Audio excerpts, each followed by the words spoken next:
The guys are powered by the law offices of Lerner and Rowe. In a wreck and need a check? Make one call, that's all. 602-977-1900. And now on your ESPN station in Phoenix, ESPN 620, Roc and Manuch with Jimmy B. Diamondbacks look to bounce back against the New York Mets tonight. Cardinals voluntary workouts and their new QB met the news media. And bad officiating in the NBA playoffs hits a new height. Welcome in, everybody. Roc and Manuch with Jimmy B. ESPN 620, also 98.7 FM HD-2, always on the Arizona Sports app. And we are presented by Lerner and Rowe. Just make one call, that's all. 602-977-1900. Once again, I am pleased to introduce to the millions that are listening to this world-class radio program, the one, the only, sports media personality extraordinaire. He paid me $100 to say this. You got that right. The rate went up, too. It is the one and only Jeff Munn is here. How are you, man? Jimmy, I'm great. I'm ready to do this again. We had so much fun yesterday. Yeah. If we equal that, we're doing good. Yeah. Well, I doubt it. But okay, we'll take a shot. Yeah, we'll take a shot. Let us begin this show with what took place yesterday against the Pirates. Wasn't good. It was getaway day. And now it's a slump buster. A slump buster for the Diamondbacks. And you're saying, well, probably a lot of teams look at the D-backs as a slump buster. Could be. But the New York Mets are coming into town. A team that had one time lost 12 in a row. They are scuffling along with one of the highest payrolls in all of baseball, and they start a series tonight downtown at the Yard. Yeah, and it's not going to be that easy a task for the D-backs because they face Nolan McLean, who is really one of the young rising stars. I mean, they just got done getting locked up by Paul Skeens. They did. Yeah. Now McLean comes to town, and it's like, yeah, we'll have fun with that. You use that term slump buster, and I think to myself, who needs to bust a slump worse? The Mets or the D-backs? That's it, yeah. And we all know, and lots of people around the country have been talking about what a slow start the Mets have been off to.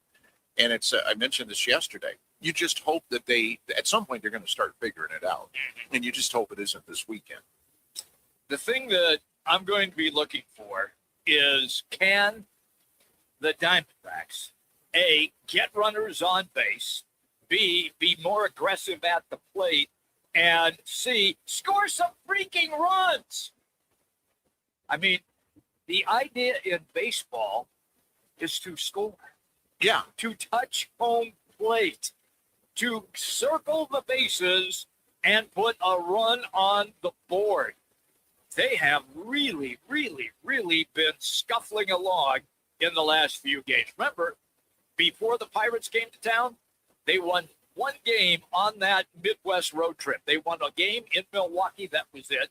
And then they got whitewashed by the Cubs. And then the Pirates won that series as well. Now it's the Mets. Yeah, and as I say, you talk about the inability to score runs. Yeah. There is, and it worries me sometimes that lineup with the D-backs, they're all looking to drive it out of the yard. And the old saying goes, the one time you are certain not to hit a home run is when you're trying to hit a home run.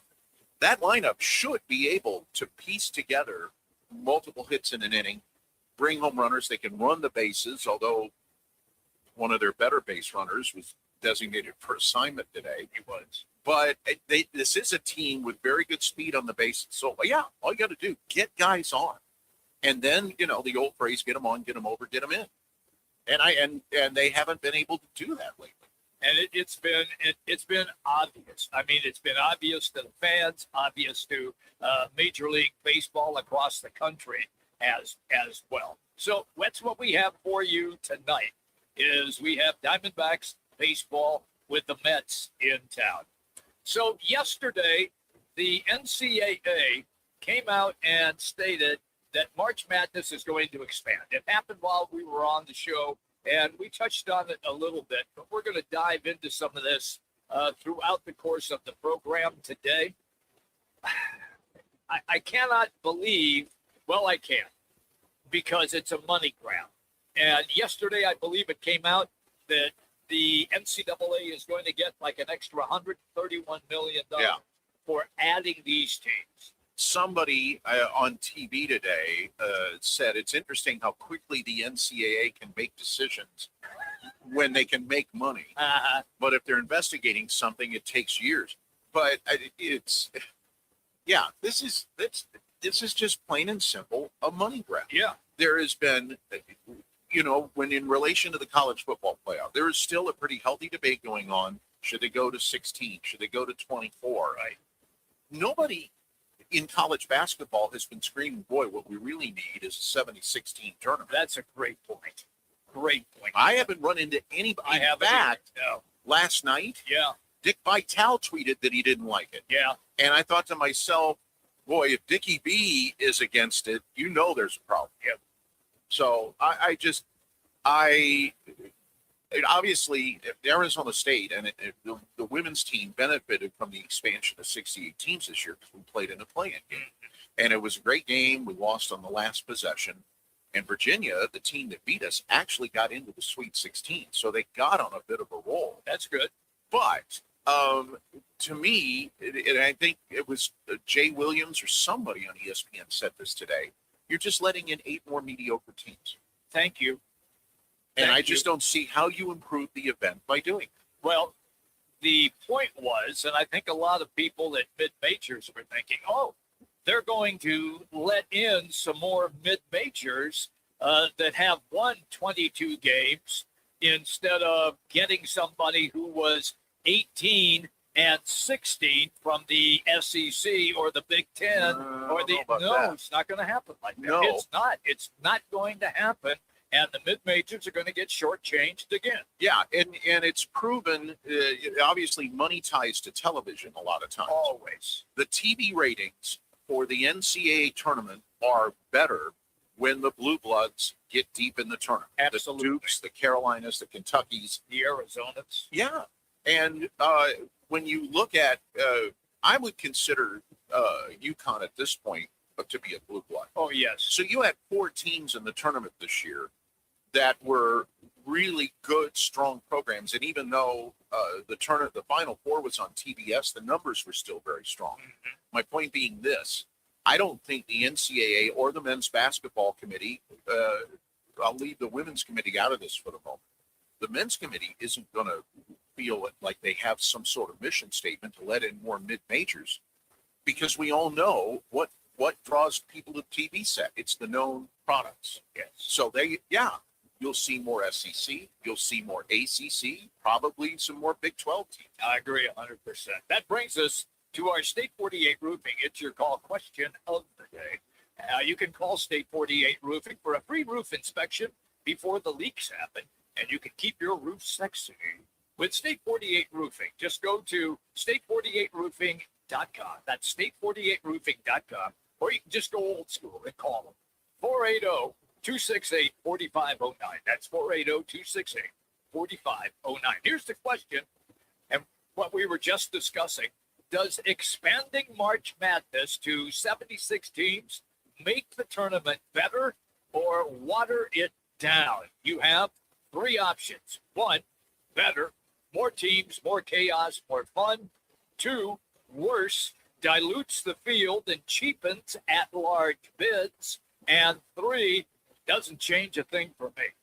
So just go to Roc and Manuch on X or Instagram. Cast your vote. We will update throughout the course of this world-class radio program.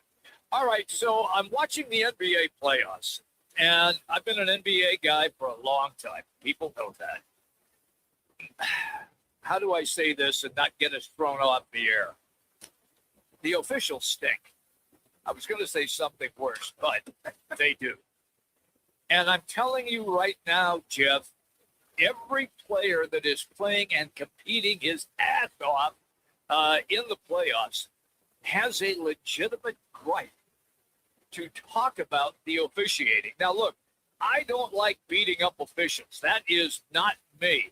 However, it has been egregious throughout some of these games and some of the calls that have taken place or not taken place when they should have been called. The one thing I will say is I don't know how these guys handle this, because we all know that, you know it from being around the NBA as long as you've been around it, the playoffs are a different animal. They are. The intensity ratchets up quite a bit, and it's a really hard game to officiate. And so I get it. I get why players are upset. I get why coaches are upset. Yeah. And the coaches are using the off days between games to basically work the officials in the press conference. And I get that too. It's staggering what has been taking place. And I'm sure that we are going to see it again tonight. And look, you're absolutely correct. The playoffs is a totally different game than the regular season. And guys are just beating the ever-loving hell out of each other, and whistles are not being blown. And then it seems that if you just brush by a guy, that's when the whistle blows. And I think maybe that's where I go nuts, Right. is when it's a call that really doesn't do much or even hinder that player who might have been touched, and they call that a foul. Then when a guy gets blasted, they let it go. Now, you know this as well as I do. Players have no problem with officiating as long as it's consistent. That is correct. If you're going to call it one way down at one end of the floor, Yeah. call it that way at the other end. Yep. And if you call it that way in the first quarter, call it in the fourth quarter that way. I know of no other sport. You never hear this in the NFL. When they get to the playoffs, you don't hear a lot about, well, the officiating changed. That's a very good point, because I'm just trying to think back, and you are right, because they could call holding on every play. Pretty much. We know that. You don't hear it in baseball. You don't. I don't think you hear it in hockey. No, you don't. No, it's the NBA. Right. And I don't have an explanation for that other than obviously, and I'm not insinuating that the regular season the players are on cruise control, but come on, it's an 82 game schedule. Right. It's hard, and it's very difficult. And then once you get into the playoffs, it's go time. 4 losses and bye-bye. Bye-bye. So you got to really go for it. And maybe that's the thing. It's the change in the intensity level and the tempo of the game. Good point. Hey, we're just getting started. We're going to roll all the way until 4 o'clock today. When we come back, it's our rewind, Roc and Manuch with Jimmy B. ESPN 620, 98.7 FM HD2, also on the Arizona Sports app.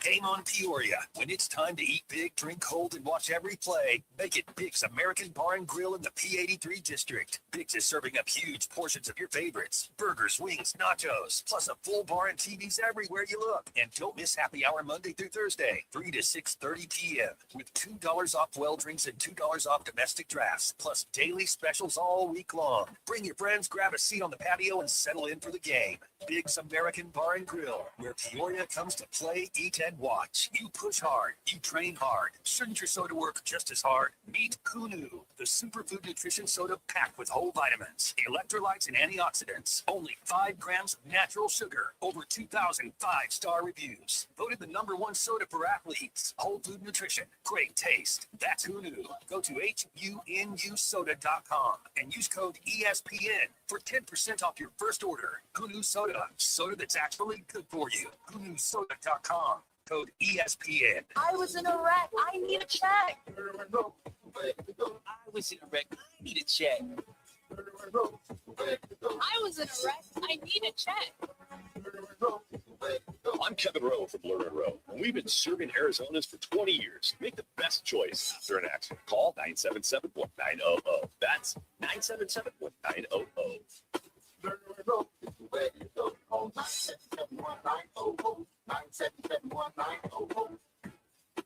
Rock for RightToyota.com.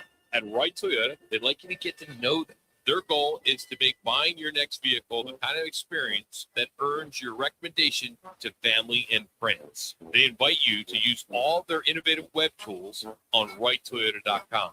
So if you're looking for a new or pre-owned Toyota, head to their interactive website at RightToyota.com. The right price, the right selection, all at RightToyota.com. When hot is not an option, Stay Cool delivers. From patios to warehouses, shops to summer events, Stay Cool's Slim Cool Elite and Cool Cube mobile air coolers deliver more air for less money. They're rust-free and backed by more than 40 years of experience keeping you cool. Available now online at Home Depot, Lowe's, and Tractor Supply. Ship to the store or right to your door. Visit staycool-products.com. Slim Cool Elite and Cool Cube. Get yours today with free shipping and beat the heat. Looking for the perfect place to eat, drink, and watch the game this spring? Twin Peaks is serving up bold, scratch-made favorites, handcrafted cocktails, and the coldest Bud Lights and Michelob Ultras in town, poured at 29 degrees. Big screens everywhere, all 5 locations, and an atmosphere like no other. Bring the crew and make it a night. Twin Peaks, eats, drinks, scenic views. TwinPeaksRestaurant.com.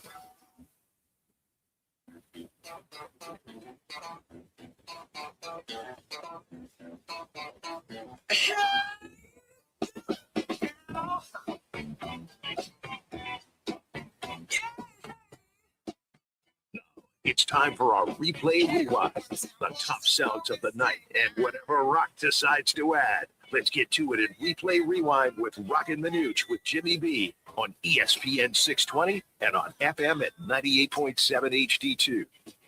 Just a couple of funky white boys hanging out here. Jeff Mudd, I'm doing a little rhythm. Man, oh man, you're shaking it, but don't break it. Yeah, thank you. Yeah. They can see us, right? That is frightening. That is scary. Yeah. It is time for our replay rewind. We will get in to what took place yesterday. It was getaway day. And while we were on the air, the game ended as we were getting ready to leave the air. So we thought that we would give you just a couple of highlights, and then you'll also hear some post-game comments as well. Let's start here in the top of the first inning with Pittsburgh at the plate. He's not up for a while. There's Brandon Lau. There's a high, deep drive to right. Lau gently drops the bat down because he's got to run around the bases. Second consecutive day that Lau has just tattooed one, a moonshot, his 10th of the season. The Pirates in front 1-0. He had burned the D-backs all the entire time they were here. Yeah, and he's one of those examples. So a friend of mine was asking me today about Tampa Bay. So how do they keep doing this? Player development, draft and develop. And the Pirates, maybe they can't hang on to their guys, but they keep coming up with them. They do. And Lau is one of them. Yeah, and he produced in the entire series. It was 1-0 quickly in favor of the Buccos. But then in the bottom of the first, this happened. Down the pitch. There's a line shot into right field. That's a base hit. O'Hearn's going to come up firing. Here's his throw to the plate. It's over the cutoff man, and not in time. Diamondbacks tie it on a 2-out single by Adrian Del Castillo. So things were looking good then. Yeah. Okay, I mean, it's a 1-1 ball game. And then things started to even look better when we got to the bottom of the third inning. Here's the 1-0 pitch. Swung on. There's a drill shot high and deep right center field. Going back is O'Hearn looking up. It's into the pool. Cannonball for Carroll. Home run number 5, and the Diamondbacks take a 2-1 lead. Cannonball! Well, I was just going to say, you got to be into your movies to understand that one. Yeah, you do. Cannonball! Look, it was a 2-1 lead, and then it went to hell in a handbasket. And the Pirates came on, scored a couple of runs, ended up winning the game 4-2, and it was over. So after the game, the skipper, here's Torrey, talking a little bit about what took place in that game and the batters struggling to stay in that game. Yeah, probably. There's some at-bats in there that I felt like we let them all get away from us for sure. But it's been ongoing. We're all watching the same thing. I'm not going to sit here and tell you it's been perfect. I've been watching this for a little while. But we got good hitting coaches. We've scored a ton of runs over the past 3 years, and it's a lot of the same characters. We gotta put this thing together. No BS. You gotta find something. And he's right. It is a lot of the same characters who have scored runs in the past. Yep. And that's the dilemma that Torey Lovullo faces. Does he just say, well, these guys will figure it out at some point, so let's just ride it? Or do you start shaking things up? And that's not an easy decision to reach. But you look up at the calendar and you think, okay, we're into May now. And, if before too long, it'll be June. You can't let this go on too long. I'm with you on that 100%. By the way, now you get the Mets, and then you're on the road. But when you come back, you're going to get Colorado, the Giants, Colorado again, and the Giants. You will have to really capitalize on those two teams to make sure that you are not so far out of touch from a wild card position. But I will say this, and I'm trying not to be negative against the local team. Colorado is a better baseball team than they were a year ago. I I agree with that statement. Mostly because they couldn't be any worse. The Giants, to me, it's interesting. I think they're still trying to sort out who they are, basically. They have some interesting pieces, both in the field and on the mound. And in the dugout. Well, and that Because too. The manager. Vitello is a guy that he's still trying to figure it out. I agree with that. And so it's a team. The Giants, to me, you put the word potential. And there was an old football coach that once said potential's another way of saying you haven't done it yet. That's correct. And you just, again, like the Mets, you just hope the Giants don't start figuring it out about the time the D-backs pop up on the schedule. More now from the D-backs skipper, Zach Gallen, and kind of like the efficiency that was going on throughout the game yesterday. Zach, I thought, was more than efficient. Once again, if we scored seven runs, I'd be talking about the fastball presence, attacking the zone. I mean, he made a couple mistakes. He got nicked up after a couple outs in the fifth inning. Pitch count climbed, but aside from that, I thought he was okay. And we just got to get all these gears moving in the right direction. When it does, that's when we start to play our best. We get in game one, and we know we're capable of doing it. But we got to just continue to work on having these quality at bats. And so, talking about the offense is my target. I don't want to sugarcoat it. It's not been good, and we got to be better. See, I appreciate the manager for saying that. Hey, we're not going to sugarcoat it. We got to be better, and everybody knows that. Yeah. And he's right. In most cases, the kind of outing Zach Gallen gave you yesterday, he gets you through 6 innings, right? 3 runs, and most days that's going to be enough to get you a win. Mm-hmm. But if you go out to the mound and there's no way to tell, but if you know your offense is struggling and you think to yourself, I've only got 1 or 2 runs to work with, that puts a lot of pressure on the starter. Among other things, he's a little less reluctant to challenge hitters because he doesn't want somebody driving a ball out of the yard and making the task even tougher. So what happens? Guys start to nibble. They lose their location. I had no problem with Gallen's outing yesterday. I did not. And I agree with Torrey. I mean, in most cases, the line he had at the end of the game, that's associated with a win. And because they're not getting the baseball and they're not crossing the plate, that's why he didn't win that game. Thank you to Arizona Sports for the highlights and the sound, post-game sound. Let's take you now to the NBA. And I'm watching the Lakers game last night with OKC. Lakers are playing really hard. They're in the game, had the lead at halftime. But OKC just comes at you in waves. I'm going to equate it, Jeff, and you'll understand this being a hockey guy, to lines on a hockey team. Right. Where you have your first line, second line, third line, and all of those lines can score, and they can all defend. And that's what I feel like when I watch the OKC Thunder, because the Lakers don't have that capability. Their starters played pretty well, including Austin Reeves, who really came back and had a nice game. Rui Hachimura played really well. LeBron was just LeBron again at 42 years old. And they still get beat by more than 15 points. I'll just play this highlight with Shea Gilgeous-Alexander just because he wasn't the guy who was the star last night, but he's one of the reasons why OKC are the defending NBA champions. Gilgeous-Alexander gets to the rim for 2. Gilgeous-Alexander now against Kennard. His jump shot is good. can't stop him, Jeff. No. And to be honest with you, you can hardly stop any of those guys. And that's the thing. They are a team that I would. They're like a lot of almost all other NBA teams. They shoot a lot of threes. Now, last night they shot. Let me get the number in front of me. 26. 26 threes. 36. I beg your pardon. But still, they shot 81 field goal attempts overall. So the majority were inside the arc. That team comes at you. They attack the hoop. They do.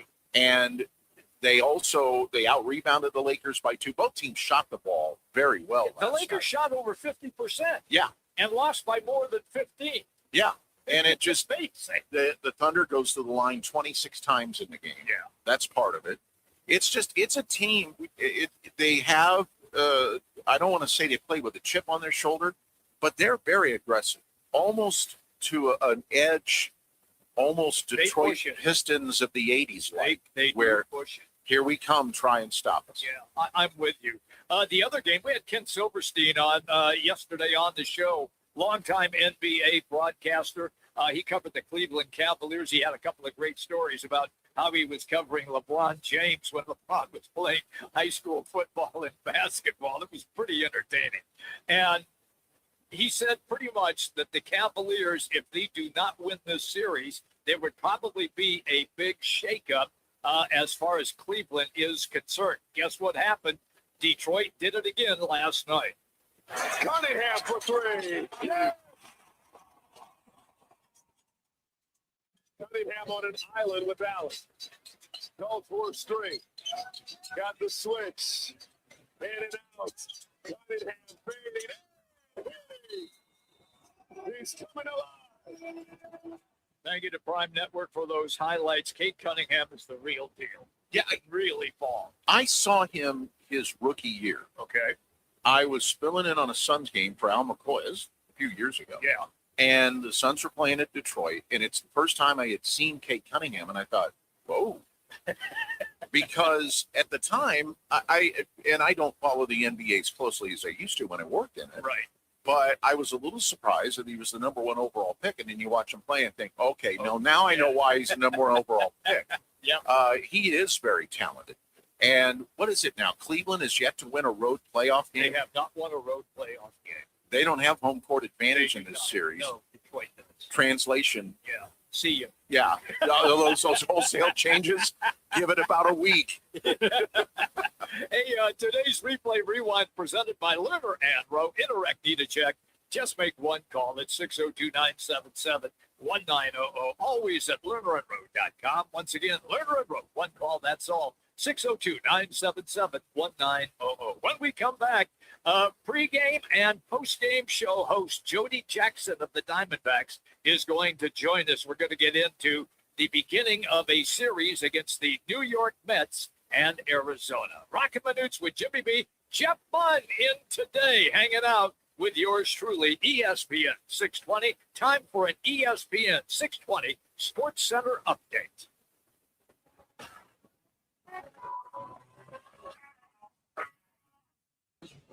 It's now time for your Roc and Manuch with Jimmy B's ESPN 620 Sports Center update. I'm Matt Lazarus. The Arizona Diamondbacks dropped 2-3 against the Pittsburgh Pirates, but the homestand rolls on tonight as the New York Mets come to town for a 3-game weekend set at Chase Field. Ryan Nelson will get the start tonight for the D-backs, while Nolan McLean will take the mound for the Mets. First pitch is set for 6:40 with pregame coverage beginning at 6 on Arizona Sports 98.7 FM and streaming live on the Arizona Sports app. This Mother's Day, ditch the routine and the reservation hassle and treat mom to Twin Peaks. This Sunday, May 10th, they're pouring half-price wines by the glass, $6 mimosas, $6 red and white sangrias, and $6 Moscow mules. Add in scratch-made food, ice-cold drafts, and every game on every screen, and you've got a Mother's Day she will actually enjoy. Mom deserves more than brunch. Twin Peaks, eats, drinks, and scenic views.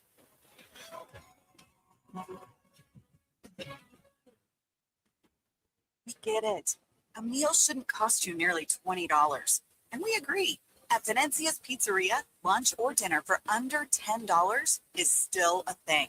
And for an even sweeter deal, stop in and grab a Slice Rewards card. Get a stamp for every qualifying Slice special. 10 visits, 1 free qualifying special. Simple. And every Tuesday, we double your stamps. That's your free pizza twice as fast. Venezia's Pizzeria, a family tradition with great rewards. You're invited to Vans Golf Shops for the Mother's Day sale this 4th through the 10th. Let us help fill Mom's bag with the right clubs and book a free What's in the Bag club evaluation. For all and ladies Ben Hogan apparel now 25% off. And purchase any single pair of ladies shoe over $99 and receive a $25 gift card. Vans Golf Shops by Worldwide Golf, trusted by golfers since 1963 and home to the legendary 90-day satisfaction guarantee. Get there. Moving doesn't have to be a headache. Call the pros who make it easy. Pick It Up Pro is Phoenix's go-to for fast, affordable moving help. Apartments, furniture delivery, storage moves, even that Facebook Marketplace find you definitely didn't measure for. They've got it covered. With cargo vans, pickups, and box trucks ready to roll, they handle the heavy lifting so you don't have to. Call 623-887-9400 or book online at pickituppro.com. Pick It Up Pro. Quick, easy, done right. Hey, Arizona State football fans, London is calling. The Sun Devils are headed across the pond to face Kansas in the inaugural Union Jack Classic, September 19th at Wembley Stadium. It's the first college football game ever played there, and you should be part of it. For tickets, hospitality, and travel packages, visit UnionJackClassic.com or contact the Sun Devil ticket office. Join Coach Dillingham, Sparky, and the Sun Devils in London. Forks up. Join the team at All City Towing, Arizona's largest towing company and leader in roadside service. We're hiring dispatchers, call takers, lot attendants, drivers, and customer service pros ready to grow with us. You'll enjoy state-of-the-art equipment, consistent schedules, full health benefits, a strong 401k match, employer life insurance, and a monthly fuel allowance. Take your career to the next level. Apply today at allcitytowing.com. All City Towing, where your future is always moving forward. Right in the heart of Arizona Athletic Grounds, one of the largest youth sports complexes in North America. Bristol's is the ultimate hangout for families and sports fans in Mesa. Come experience amazing double-decker cheeseburgers, award-winning wings, smoked barbecue, and fresh, craveable salads. With seating for 500, a full bar, 20 beers on tap, and over 100 TVs, happy hour Thursdays, Friday and Sunday from 4 till 6, plus trivia night every Thursday night. Bristol's, where Mesa comes to eat, watch, and win.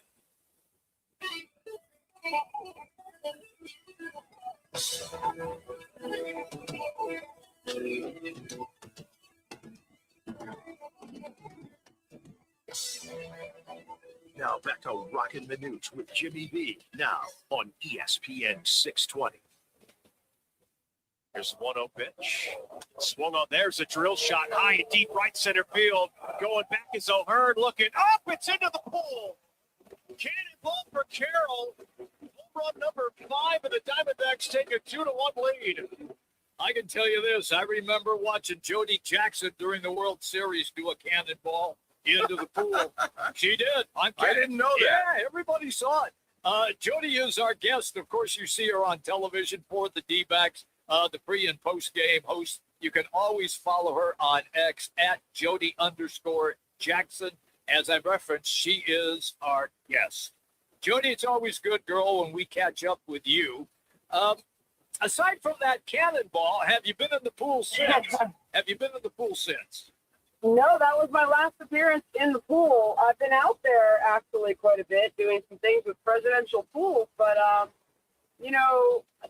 that night there were so many people in the pool that it's like when I see it now, it's like, look at how clear and beautiful this pool is. And that night it was a little messy, but that was all worth it to have 80 people in the pool. Yes.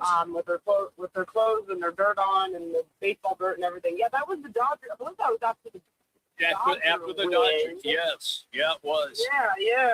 So that was a good moment. But funny you bring that up, Jimmy B, because today I feel like a lot of people have their minds on some nostalgia with Alex Thomas being DFA'd, and I've seen a lot today of people just thanking him for the memories. Now, he could end up being back in Reno if he clears waivers, but I don't know if he will clear waivers. I think there's a lot of teams out there that are going to probably look at him, but, he had that great homer against Philadelphia. He has been, he's a great guy. He really is, he and his wife. are wonderful people. And, he just wasn't hitting the ball in the way that he needed to be for this lineup. I think this year we're seeing a little bit of a difference with this team with them moving quickly off of different things. Hey, the rotation's struggling. Now it was a good 10 starts, but let's have a meeting, right? We got to call everyone in. And not to say they weren't doing those things before, but I just think, there's a little bit different construction with some young players, with some different guys in the rotation. I think there's just more of like, hey, if this isn't working, then, and of course with Alec, it's been a long time, that they have looked at him. So sorry to ramble on, but I was being a little nostalgic about 23 and the role that Alex Thomas played and the great defense that he played and some big hits that he had. But yeah, it's an interesting day today processing that. And now we see the future with Brian Waldschmidt. The thing that I'll follow up with what you were just talking about with Alec Thomas is this is when it slaps you in the face that professional sports is business. It's big business, and they had to make a business decision. Is that fair, Jody? I think so. The results weren't there this year. There was a little hitting streak, I don't know, maybe 2 weeks ago. And I just think there's been a lot of back and forth. So it's not like they didn't give him runway. It's been a few years. He was a top prospect for the team. It is business. And, last year, two guys, they're kind of married together because they had similar skill sets in the speed. I'm talking about Jake McCarthy. We saw him get traded in the offseason. Alec has good speed. He had great defense. And he's another guy. I just think you're kind of seeing a change here. Those were guys that were homegrown guys, and now they're flipping it for another homegrown guy. And I think they believe in a lot of the talent in the minors. And I think it for sure is a reminder of that. And I think they have been very loyal to Alec. I think they really liked Alec as a player. I remember 2 off seasons ago, Mike Hazen saying, people are calling and they want Alec Thomas. And, and saying that in a way at the time of like, well, there's no way we're doing that. And I feel like they felt like that about him for a very long time. And I think it's probably just been the start of this season plus the body of work that they are now making the move. Jody, it's Jeff Munn. I don't know if you remember me. We used to work together years ago. How are you? I could never forget you. I just worked with you this year. I know you're being funny, but I love you, Money. I'm glad to hear you. Love you too. Together there. I hope Manuch is okay. He's in Italy running for president. Yeah. Oh, God. He's doing well.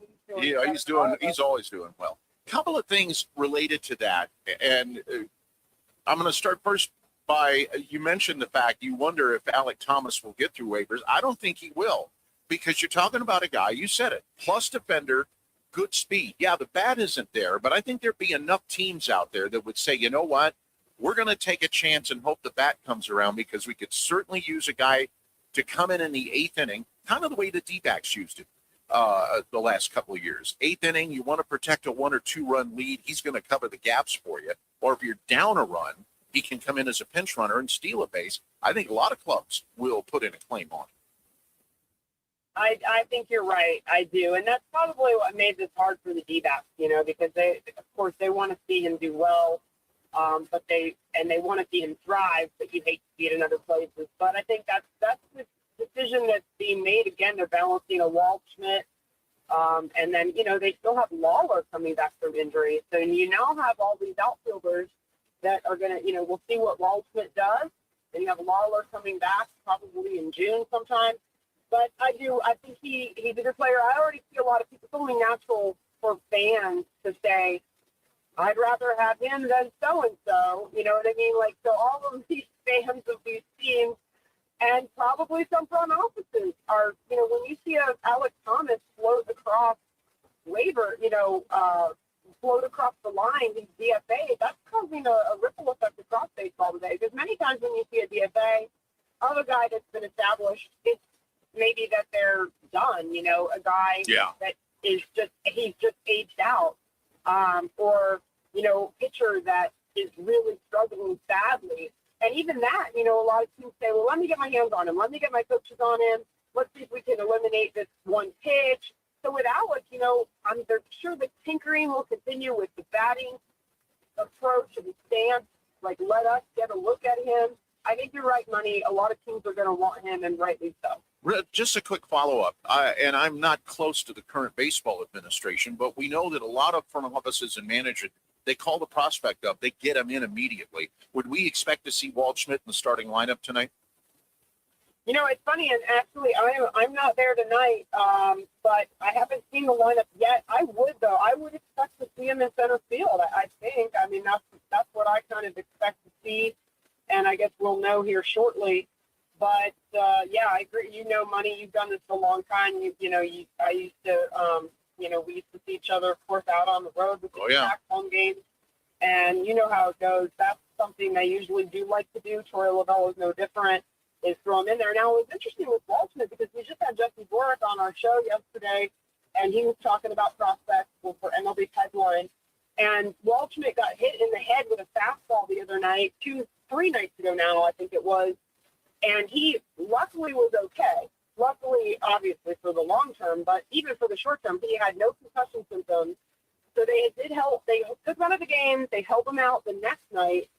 And then last night he was back in there, and he made a great diving catch. I actually didn't see what he did at the plate. I was actually tuned in more for Tommy Henry. I wanted to see how Tommy was doing.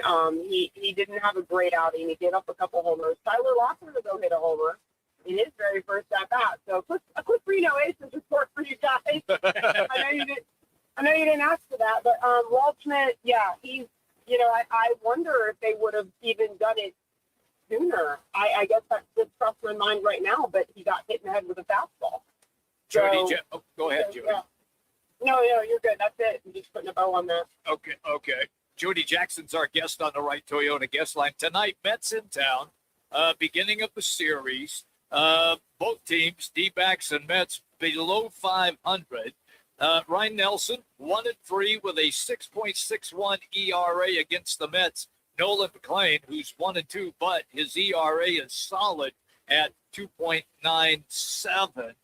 How do you see, this game, and how important is this series for Arizona? Jimmy B, I think this series is really, really important because this team is 4-11 in their last 15. That's a long stretch. I know the Mets had something crazy like a 12-game losing skid. Yes. And actually, the D-backs started that off. So, obviously, 12 in a row, not getting a win for 2 weeks is worse than 4-11. But, the Mets stopped the bleeding, and now they're playing better. Their offense is still not good. Their numbers as a team offensively are not good. They have Soto and they have Bichette. They're missing Lindor. They're missing Jorge Polanco, Luis Robert Jr. So there's, they have Alvarez. I mean, of course, they have some good players. But McLean, the story, at least, going on trends and predictions for tonight is Nolan McLean is a great pitcher. He's been awesome. He has been throwing a lot of pitches lately. I think he only got through 3 or 4 innings, through like 78 pitches against Anaheim. He's a really good pitcher. That ERA is low. He has not had runs before. And, so he's capable of anything. But I think tonight, given the fact that this team struggled against the Kings and Keller, they have to be able to grind out some at-bats and at least get McLean out of the game. If you're letting McLean go more than 6 innings, it's not going to be great, right? Because then you're just, to me, you gotta get him out of there in 5 or 6. They did beat McLean last time out. He pitched well. He only gave up 2 runs in 6 or 7 innings, and then they got Luke Weaver to they got to Luke Weaver. So there's a lot of ways to slice this, but going in, the D-backs offense, to me, is just as good, if not better. It should be better than the Mets as a whole right now. But how do you attack Nolan McLean? They've got to find a way to at least, if they're not able to get to him and get some hits and base runners off of him, they got to get him out of there. Always a pleasure, Jody. You make this show so much better. Thank you, girl. You have a great day. Very sweet of you. Thanks, Jimmy B. Thanks, Money. You got it, Jody. See you soon. There you go. It's always great when Jody comes on the show. So much information. It just, she covers the team pretty much on an everyday basis. Absolutely. So that's why she's one of our go-to people when we want info. A quick timeout, everybody. When we come back, we're going to do a little On This Day and some football at 50 as well. Jeff Money Munn is in for Roc and Manuch today. We're having a great time, and we roll until 4 o'clock. ESPN 620. When it's game time in the Valley, you know what time it is. It's Twin Peaks time.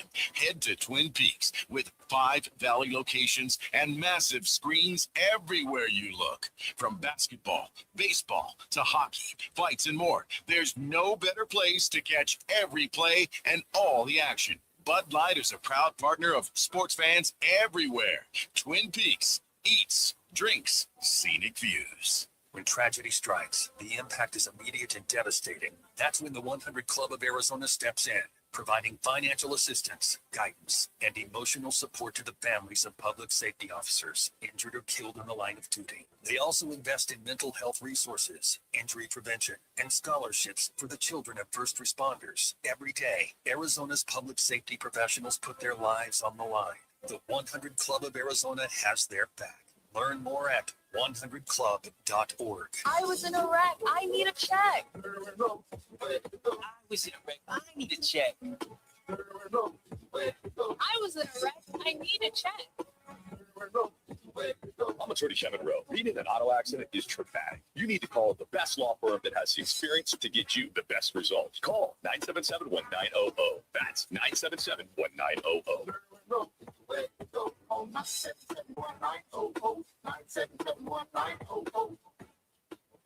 Bigger fields, bigger events, bigger experiences. Arizona Athletic Grounds. Arizona Athletic Grounds is a 275-acre sports and entertainment destination for athletes, fans, and families. Located in Mesa, AAG is one of the largest multi-sport complexes in the country, with over 475,000 square feet indoors and more than 150 fields and courts. From tournaments to training to cheer, dance, concerts, and corporate events, the grounds does it all. Learn more at azgrounds.com. Nobody does happy hour like Twin Peaks. Nobody. Whatever you're craving, we got it. Tequila cocktails, premium bourbon pours, and top shelf spirits served over ice balls that hit just right. Local craft beers and handcrafted whiskey cocktails, yep, all here. And with 5 Valley locations. And don't forget the teeth-chattering 29-degree drafts we're famous for. Pair it all with scratch kitchen bites that actually satisfy. From shareables to hearty favorites. When it comes to happy hour, Twin Peaks doesn't play. Twin Peaks eats, drinks, scenic views. Mom, where are my keys? I don't want to take out the garbage. I'm too sick to go to school. Quit hogging the bathroom. If you're having a hard time living with all the noise, it's even harder to live without it. One fake fentanyl pill could cost your child their life. Learn how to talk to your kids at talknowaz.com. This message is sponsored by Substance Awareness Coalition Leaders of Arizona.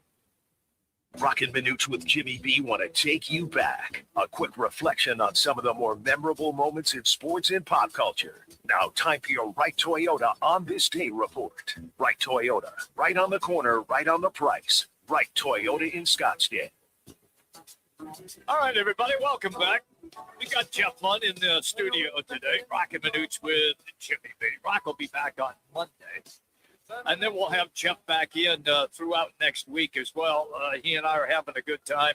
We don't pay worth a damn, but he 38 cents an hour. Wait a Jeff, minute. today. Wait a minute. What? That's not what we agreed to. On this day, 2001, Randy Johnson struck out 20 hitters in extra inning game for the D-backs, one of the most dominant pitching performances ever. Do you remember that one, Jay? I do. I had the good fortune to be there. Little inside story. Okay, I'll take it. I'm at the ballpark, and I'm got to go down to the clubhouse about 2 p.m. that day. It stops at ground level. Randy gets on the elevator, and it's like you don't want to even look at him on the day he's pitching. Oh, absolutely. And halfway down, he looks at me and goes, "Why are you looking so serious?" I thought, well, there's no way to explain this to him. And then he goes out that night and strikes out 20. Yeah. I had these big scorecards that I used when I did PA. So the next day, I took my card down and left it in his locker and signed it. And I said, "I'm glad you were in a better mood than I was." That's a great story. Oh, man. I'll tell you, I mean, look, there are great Randy Johnson stories. The greatest video, though, is when he Colcox, the bird, Okay, at 98 miles an hour. Were you there for that one? I called it on radio. Oh, God, that's great. Tell me Our about colleague Larry Gatos I has wanna the hear clip, this. Yeah. and it's somewhere in his computer. it. Okay. I was like second or third game doing play-by-play, and I'm still trying to figure out, just get settled into the job. And people had asked me, how did you call that? I just said, here's the pitch, and it hits a bird. I mean, I saw feathers flying, and I thought, okay, it's definitely a bird. Yeah. It's not a Coke. It's not anything else. Yeah. It's a bird. Yeah. And I remember driving back to Phoenix. That was when we were doing spring training in Tucson, and I drove back home that evening thinking, I don't know if this is going to work out. Third game, and I call a pitch hitting a bird. Thank goodness I stuck with it. See, you can't make this stuff up. No. I mean, this is the real deal. I'll tell you what else happened on this day. Let me see if I can jog your memory. It is 59 years ago. You're asking me to do math. 1967. On this day, a famous sports personality refused induction into. Oh, Muhammad Ali. There you go, my brother. On this day, 59 years ago. The greatest of all time. That's true. I ain't got no problems with the Viet Cong. That's what he said. When he came back, when he got his boxing license back, and he got to the point where he fought Foreman in Zaire, South Africa. Yep, I watched that fight in the theater. I was in high school. I won't tell you how old I was. Well, I was at Carl Hayden High School here in West Phoenix. Okay. And apparently, I guess with the time change, the fight was on a weekday at like 10 o'clock in the morning, Phoenix time. And we were changing classes. And somebody in the front office at the school got on the PA system and announced Ali beat Foreman. Yeah. And the whole building we were in just erupted in applause. I was right with, wow, because it was just such a comeback for Ali to, and just about that fight, I remember him telling the story that his whole plan was to just wear Foreman out. And Foreman, I remember hearing an interview with Foreman. Foreman is just unloading body blow after body blow, and he's getting tired. And at one point, he said, Ali looked at him and said, "That all you got, George?" And George said, I thought to myself, yeah, that's pretty much it. That's great. That's a great story. My Ali story is I was fresh off the pro tennis tour, and one of my first TV jobs was at Eugene, Oregon. And the University of Oregon, remember Ali was going around speaking at college campuses. Yeah. He was scheduled to speak this night at Oregon, and he was in town, and they asked if I would go cover it. I said, sure. So I went to where the building was across the street, and across the street from that building was a hotel, and a Denny's was right there, attached to the hotel. Okay. So I thought, well, I'm just going to go have dinner at the counter and then go to the speech. So I'm sitting at the counter. There's hardly anybody there. All of a sudden, out of the corner of my eye, I see 4 or 5 guys walk in, and they go to a back room, and it was Ali. Oh, wow. So I'm not the sharpest tool in the shed, but I am known to be pushy. So I walked into that room, Jeff, and I walked over to him, and I said, "Champ," I called him Champ. And I said, told him who I was, who I worked for. And I said, when you're done eating, can you just do a minute or two with me, but being my cameraman? And he looked up at me, smiled, and said, sure. God, I ran out of there. Yeah.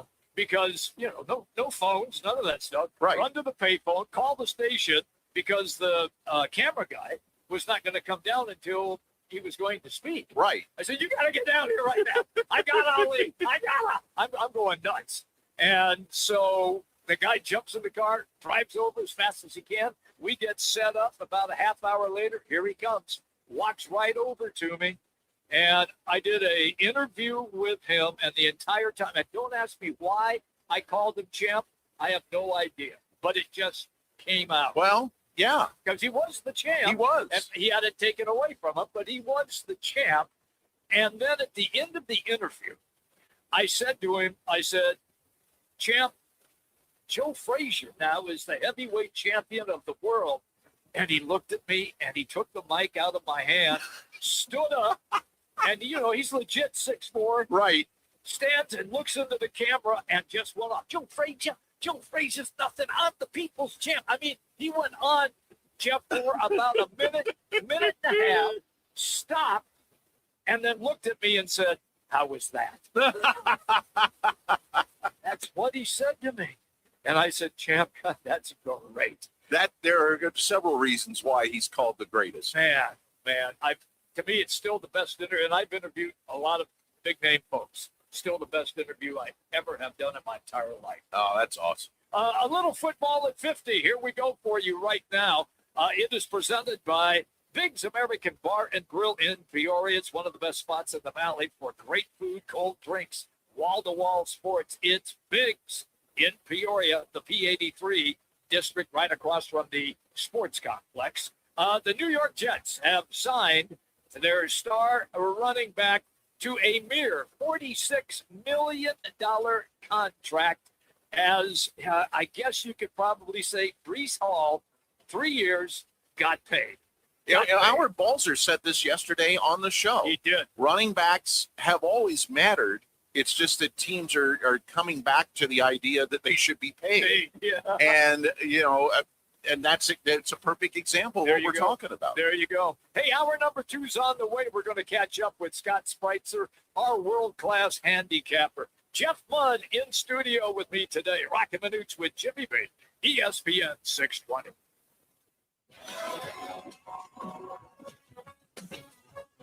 Have you ever been to Rodizio Grill? Let me tempt you. Start your Rodizio experience with their hot, unlimited appetizers. Indulge on our award-winning gourmet salad bar with over 35 items. Then, 16 delicious, sizzling, rotisserie grilled meats and grilled items like our tender top sirloin and Rodizio's signature glazed pineapple, as much as you'd like. Rodizio Grill, the Brazilian steakhouse. Located in Mesa, North Scottsdale. Progressive knows you could have easily taken the freeway, but you took the scenic route to see a waterfall and an oddly busy boiled peanut stand. Discovering the unexpected is exactly why you bought an RV, so protect it with a bundle from Progressive. Because although you may be 3 hours behind schedule, you're 6 jars of jam richer and possibly enrolled in a butter churning workshop. Switch to Progressive and protect your RV, boat, or motorcycle by bundling with your home or auto insurance. Progressive Casualty Insurance Company affiliates and third-party insurance. Not available in all states or situations. Finding great candidates to hire can be like, well, trying to find a needle in a haystack, but not with ZipRecruiter. Its powerful technology actively finds and invites qualified candidates to apply to your job. So while other companies might deliver a lot of hay, ZipRecruiter finds you the needle in the haystack. See why 4 out of 5 employers who post a job on ZipRecruiter get a quality candidate within the first day. Try ZipRecruiter for free at ZipRecruiter.com/free. That's ZipRecruiter.com/free. Every person in a crowd deserves to feel safe. After 10 lives were lost at a concert, Pink Bows Foundation stepped forward, fighting for safer venues and crowd safety training. So when you walk into a concert or cheer on your team at a big game, Pink Bows wants you to feel protected and safe in a crowd. Our focus is to help prevent another tragedy. Visit pinkbowsfoundation.org. Pink Bows Foundation. Safer events save lives. When you join the new Sonic Rewards program, every time you treat yourself, we treat you too. Sonic Rewards members get a free Sonic Smasher or medium drink with minimum purchase. Whether you're in the mood for crispy tots, a foot-long quarter-pound coney, or a refresher, you can score extra just by being a part of our new rewards program. Loyalty really does pay. And Sonic Smashers. Live free, eat Sonic. Subject to all terms and conditions applicable to the use of the Sonic Rewards program. Participating locations only. Now open in North Scottsdale. It's the Orangedale Lounge. ODs! Right off Thompson Peak and Bell, next to Bash's. Your new favorite dive bar has arrived. Cold drafts, chill vibes, always affordable prices, and the OD Mug Club, a one-of-a-kind membership you won't find anywhere else. No frills, just great people, ice-cold drinks, and a bar that feels like it's always been there. Follow at OD Scottsdale and get the scoop at orangedalelounge.com. Orangedale Lounge. dive in and drink up. KTAR AM Phoenix, Arizona's home for the worldwide leader in sports. It's ESPN 620.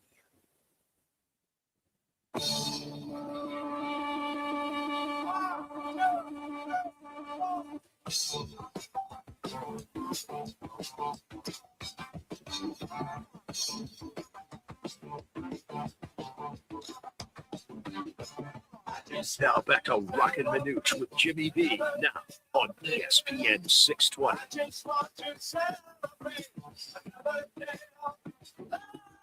Put my faith in the people, but the people let me down. So Get ready for more madness. The NCAA has announced it's expanding the men's college basketball tournament to include 4,096 teams. We'll separate the contenders from the pretenders in this hot and sweaty edition of the Steam Room. This is the Steam Room, where only the strongest opinions stand up to the heat. Alongside OSN college basketball analyst Joe Monticello, I'm Tim DeVan and Joe. Welcome to the Steam Room. You ready to sweat out some answers? I'm ready, Tim. Then close the door before the steam gets out. Steam Room begins now.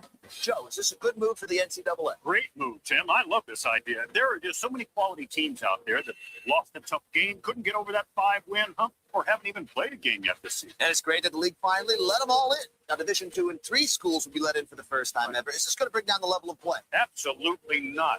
Arkansas Tech had a great year. So did Flagler. So did Emporia State. Let's turn up the heat and talk about Eckerd. Look out for Eckerd. They got a full roster, and they're having practices. So the league then will get to air next for a couple thousand games, and we're going to get college hoops all the way through June. June madness. Are you kidding me? It's great. I mean, but this is really for the fans. Sure. I mean, they get to watch up to 500 games a day on OSN2 and OSNU. Time for some predictions. The Central Kansas region's got 300 technical and vocational colleges. Who's your pick for the 637-678 matchup? Well, I have to tell you, I really like the Online University of Liverpool. Do you think they can take the region? Oh, no. I think that's going to go to the Xenon International School of Hair Design. Old Town in Topeka was crazy for Xenon International. Unfortunately, they lost their star player, Cody Beek, last year. He graduated and became a barber. But they still have a very talented core, and I wouldn't be a bit surprised to see them show up in the fantastic 512 or maybe even the tremendous 256. All right, Joe, let's feed the boiler and get things even steamier. It's time for the final sweat. Can you handle the heat? I love the heat. Despite the NCAA's best efforts to include everyone, there are still some teams that got left out. Right. Who's going to be missed the most? Well, I would have loved to see Oxnard, California's advanced truck driver school compete, but unfortunately, they didn't get their registration in for the tournament in time. Their coach misplaced the application. Terrible. So 4,097 slots. Hey, why stop there, right? Damn it, I love college basketball. We know you do, Joe Monticello, and you have survived the steam room. Open up the door and get yourself some air. Thanks, guys, for cutting through the steam. Up next, an NCAA women's basketball star tests positive for baby. If you didn't know, that is from The Onion, and oh man, the Steam Room is one of the classics of all time. I have never heard that before. You haven't heard that No. before? Oh, it's great. An expansion of over 4,000. Well, you know what? Give it a couple more years. Oh, God, it might be. So that brings us obviously to this particular segment where it has been announced 76 teams now will be allowed to be at least somewhat in the tournament. In other words, you're still going to have the play-in games, but you're going to have more play-in games. That just doesn't blow my skirt up. I can tell you that right now. It's funny, and as you're describing this, I start thinking to myself, the years that Arizona State, the men under Bobby Hurley, made the play-in round, critics would say, well, that's not really the NCAA tournament. That's right. But it does have an NCAA logo on it. It does. It is part of March Madness, and now you're going to get 8 more teams that people are going to say, well, that's not really the tournament. Well, unfortunately, it is. For better or worse, it is part of the tournament. The thing that has gotten me all through, this thing has been talked about probably for a year or so, serious discussion. I've never heard one person step up and say, boy, what we really need is a 76-team tournament. I have never heard anybody, not even at refreshment stands that I visit and watch games at, and the drunks that are at the bar, I've never heard them say this is great. No. I mean, you get a debate about the football playoff. Yeah, you get that. Some people want 16. Some people want 20. I don't want 24. No. I would go to 16 to eliminate the buys. I could handle that. Yes. For the top 4 teams. Yeah. But other than that, no, I don't want to go much further than that. But at least there is a debate over that subject. But then you go to the basketball tournament, and nobody in the women's game, and I've been part of it for 22 years. I've never heard a women's coach, a women's basketball fan say, "Boy, I really wish this thing would go to 70-16." I mean, and it's terrible. I've said that this is the death knell for the NIT. Not that anybody's worried about the NIT, right? But there are a couple of those kind of tournaments on the women's side. I don't know if those are going to survive. And it's just with the NIT, it's been around for so long. It's really sad to see it it's go going way. to go away. Yeah, I would think so. Yeah. I mean, it has no chance of survival. As it is, this last one, most of the Power 4 schools that could have played in it said we don't want to. Yeah, they don't want it. And it ended up being a mid-major tournament anyway. I just don't. I don't get it. I mean, I do get it. It's money. It's money. 141 million more. But if I'm Turner or CBS, it would be Turner because CBS doesn't. They don't show the playing games. Yeah. It'll be it's more games for True TV. Yippee! And I would think they would be the ones that'd be interested in it. It's like okay, you had it yesterday, they're gonna do 4 games each day. 3 games each day. 3 games each day. Each day. Oh. I know. It rubs my rhubarb the wrong way. I can tell you that. I just don't know how it improves the event. It doesn't. Which leads us to our State 48 roofing. It's your call question of the day. Does expanding March Madness to 76 teams make the tournament better or water it down? You have 3 options. Better, more teams, more chaos, more fun. Worse, dilutes the field and cheapens at-large bids. And 3, doesn't change a thing for me. Just go to Roc and Manuch on X, also on Instagram. Cast your vote. We will update you later on in the program. You can tell just from our conversation that Jeff and I just are not excited about this. No, I just find it to be something, Jeff, that nobody was screaming for it. Nobody demanded it. And now you're going to force television networks to scramble to see how they can even fit it in. That's the other thing. You want to get this thing done. One of the beauties of the NCAA tournament, 3 weekends, it's done. Yeah. The other thing that it does in a negative way, this is my opinion, but I don't think I'm alone on this, it dilutes even further the regular season. Agreed. And another event that gets diluted is the conference tournament. Because if you're going to we talked about it earlier, who's getting in? Who are the 8 schools? They're going to come from the Power 4 conference. They're not going to come from the mid-majors. That's right. Those leagues will still be single bid leagues, most of them.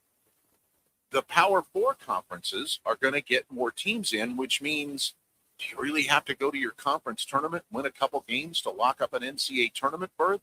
Probably not. Then it goes back to the central question: what are we doing here? It's just, and the regular season gets more. I always remember a guy who used to run the Fiesta Bowl used to say, this was back in the BCS days. Okay. Even prior to the and one. Wow. Game, okay. He said, I don't know why people say we don't have a playoff. We do have a playoff. It's called the regular season. And I thought, well, that makes sense. College basketball, the more, if you, they're never going to do this, but if you cut back the number of teams, well, that makes the regular season a lot more important, makes the conference tournament more important. Now, I mean, they'll still play the games. Oh, they will. Yeah. I mean, you know, they will. But to me, once you get into conference play now, you're just playing to play. There's no sense of urgency. All right, let me stop you because otherwise I'm really old and I will forget my train of thought, and I don't want to do that. I need to ask you this question.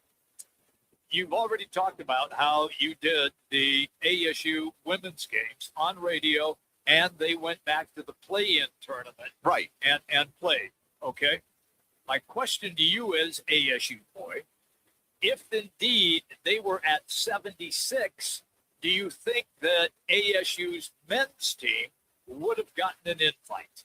This year, it's this past season. They would have been knocking on the door because Kyle Dodd, we had on the show yesterday, pointed out after they won their opening game at the Big 12 tournament, the next game was Iowa State. If they had beaten Iowa State, he said, they're on the bubble. Yeah. As amazing as that sounds, they were a bubble team if they had beaten Iowa State. Well, then that translates to you had 8 more teams, they're probably in. And which is great. I would have been ecstatic if in a 76-team tournament if the Devils had gotten in. So then you would be okay with 76 teams. I guess. But it's only because you're an It's ASU fan. Yeah. I mean, if it was Morehead State, you could have cared less. If it's Wake Forest against, I'm trying to think, Northwestern. Okay. I'm not making an appointment to get in front of the set. I got you. I mean, it's just that's. No, yeah. I got to be honest. I mean, if it's ASU, yeah. I'm thrilled. I'll watch. I'll listen. I know Tim Healy would want me to say that. But yeah, but that's the point I'm getting to. Yeah. No national pull. Yeah, it's great in the local markets.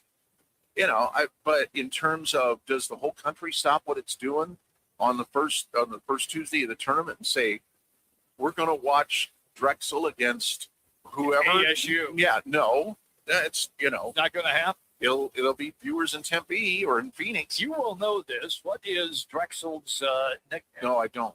The Dragons. See, I knew you'd know. Unfortunately, I did some of their games. Did you really? Oh yeah, Philadelphia. Oh yeah. Philly. Man, great town. It is great sports town. Yeah. Worst fans of all time, but it's a great sports town. Really. It is, and I judge towns by food. So I can tell. Yeah, you noticed. I'm sorry.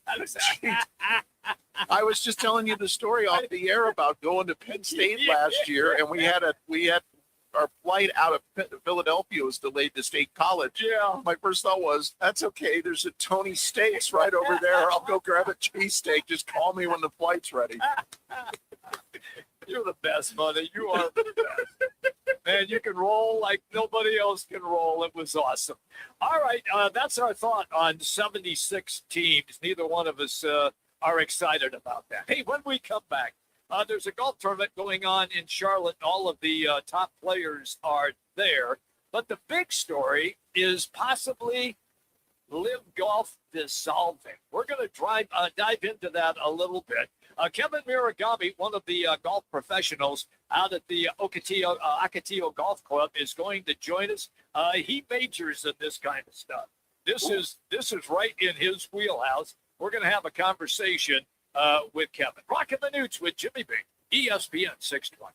Game on Peoria. When it's time to eat big, drink cold, and watch every play, make it Big's American Bar and Grill in the P83 district. Big's is serving up huge portions of your favorites. Burgers, wings, nachos, plus a full bar and TVs everywhere you look. And don't miss happy hour Monday through Thursday, 3 to 6:30 p.m. with $2 off well drinks and $2 off domestic drafts, plus daily specials all week long. Bring your friends, grab a seat on the patio, and settle in for the game. Big's American Bar and Grill, where Peoria comes to play, eat, and watch. Living in the Valley of the Sun means we're always battling the heat on the golf course, at work, or just getting through the day. To stay sharp, you need more than energy. You need hydration. You need Phoenix Hydration Energy. Spelled Phoenix, like the city we love. Phoenix gives you clean, natural energy from green tea, plus 3 times the electrolytes of leading sports drinks. No crash, no junk, just pure performance. Grab Phoenix Hydration Energy today at 7-Eleven, Quick Trip, or Circle K. Phoenix Hydration Energy. Rise up. Arizona's headquarters for Toyotas is Wright Toyota. Hey, Rock, for my friends at Wright Toyota in Scottsdale. You will always find the right deal at Wright Toyota. Wright Toyota has been driving Arizona's home for years with their amazing service, pricing, and great selection. I encourage you to discover the difference at Wright Toyota. Make the right choice, Wright Toyota, just off of 101 on Franklin Wright Boulevard, and always online at wrighttoyota.com. The right price, the right selection. Check out righttoyota.com. I was in a wreck. I need a check. I was in a wreck. I need a check. I was in a wreck. I need a check. I'm Attorney Kevin Rowe. Getting rear-ended once is bad enough. Don't let the insurance company hit you again with a lowball offer. Call an experienced attorney who knows how to fight and win. Call Lerner Road today. 977-1900.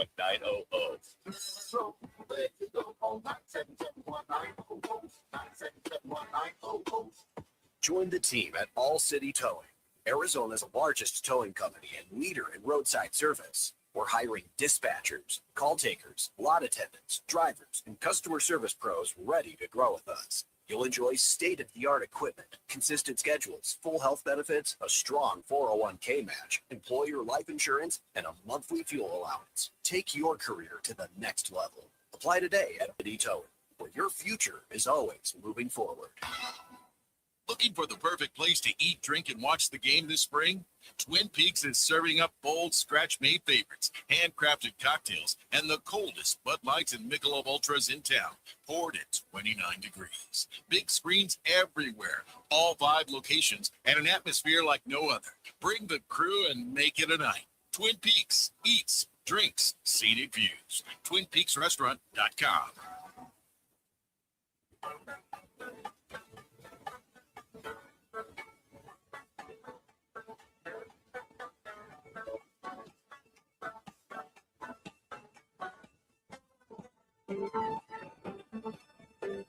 Now back to Roc and Manuch with Jimmy B. Now on ESPN 620.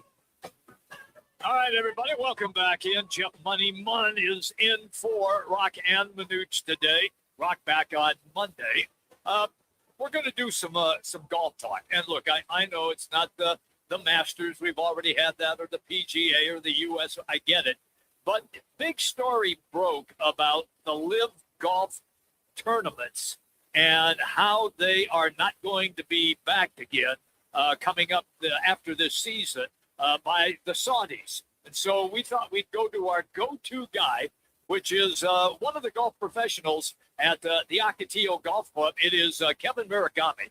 He joins us right now, who is dialed into all of this, and that's why we go to him for his expertise. Kevin, welcome to the show, man. Oh, you've got some nice weather right now to be out on the course. Yes, Jimmy and Jeff. Yes, I'm not currently on the course because I have to give time for you guys, but I wish I was. But thank you guys for having me. So it's our fault. It's our fault. Yeah, it's our, he blamed it on us. Well, at least he's honest. Yeah, he was. Yeah, you're right about that. That's right.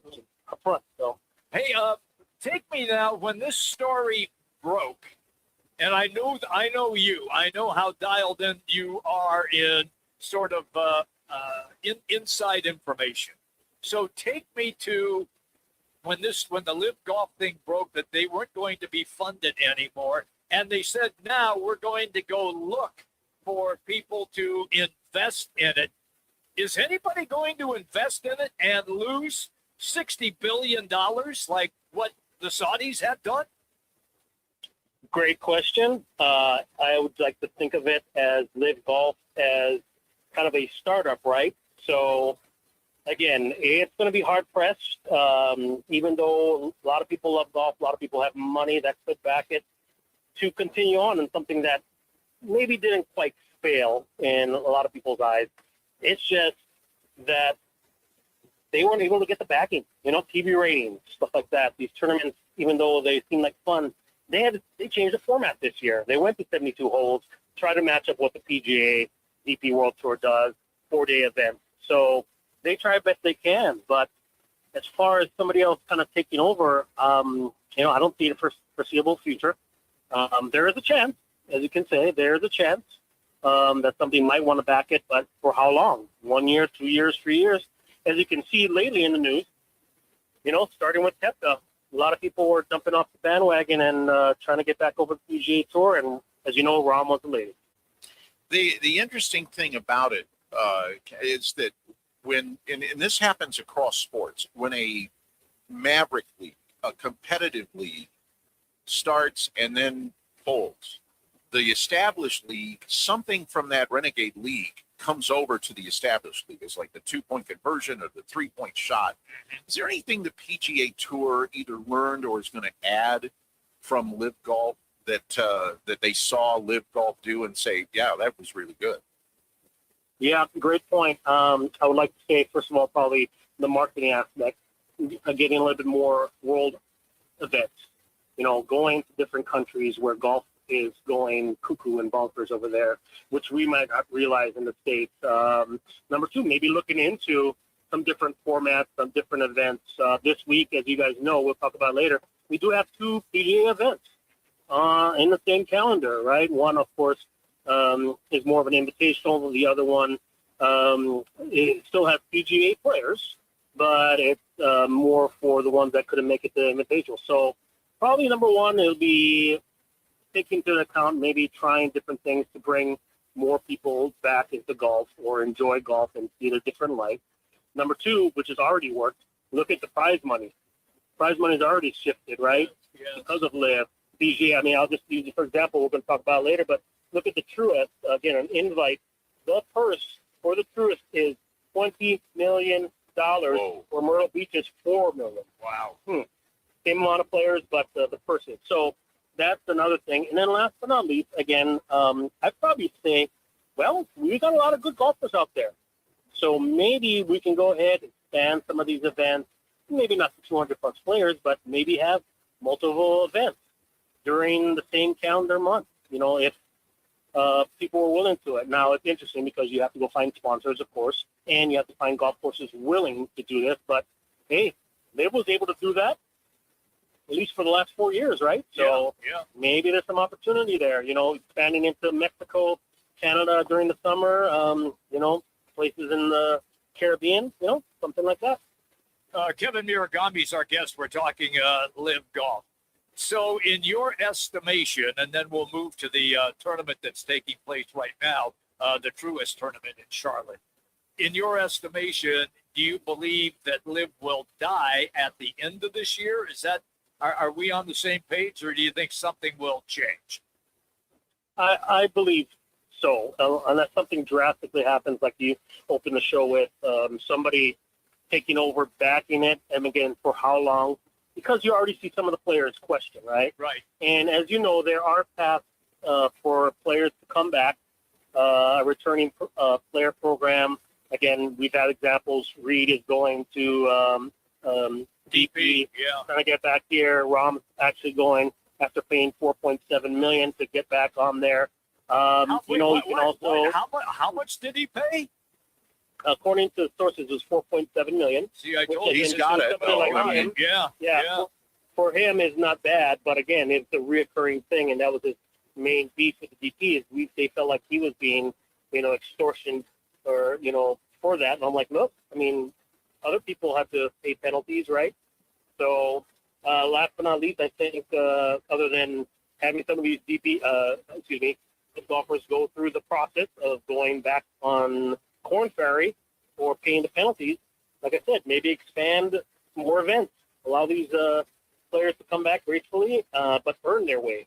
It's not fair to the people that stuck it out and the new, let's say, PGA players that actually went through the correct way just to get pushed out just because we're happy to have these people back. So, but as far as Live, yeah, I think it might be just expanded and start over. It doesn't mean it won't happen in the form of another league, but as you can see, as a startup, really had a tough go at it. They thought they had the money and the backing. Didn't last more than 4 years.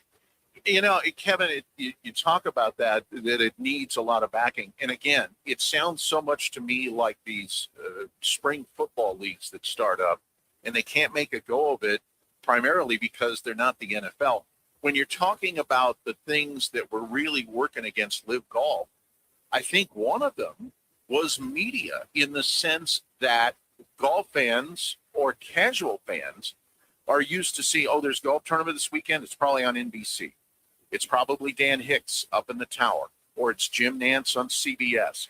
That people get used, they get comfortable with their broadcasts. Good point. And Live Golf, their deal was with Fox, which already had a bad experience a few years back trying to do the U.S. Open.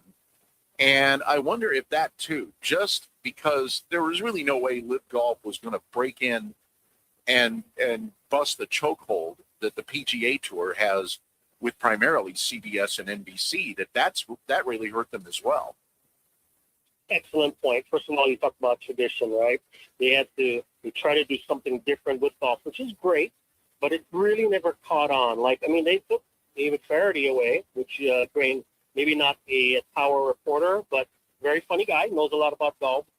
But to your point, that's part of it. I really believe, like you said, we're used to sitting down, hearing these voices and whatever.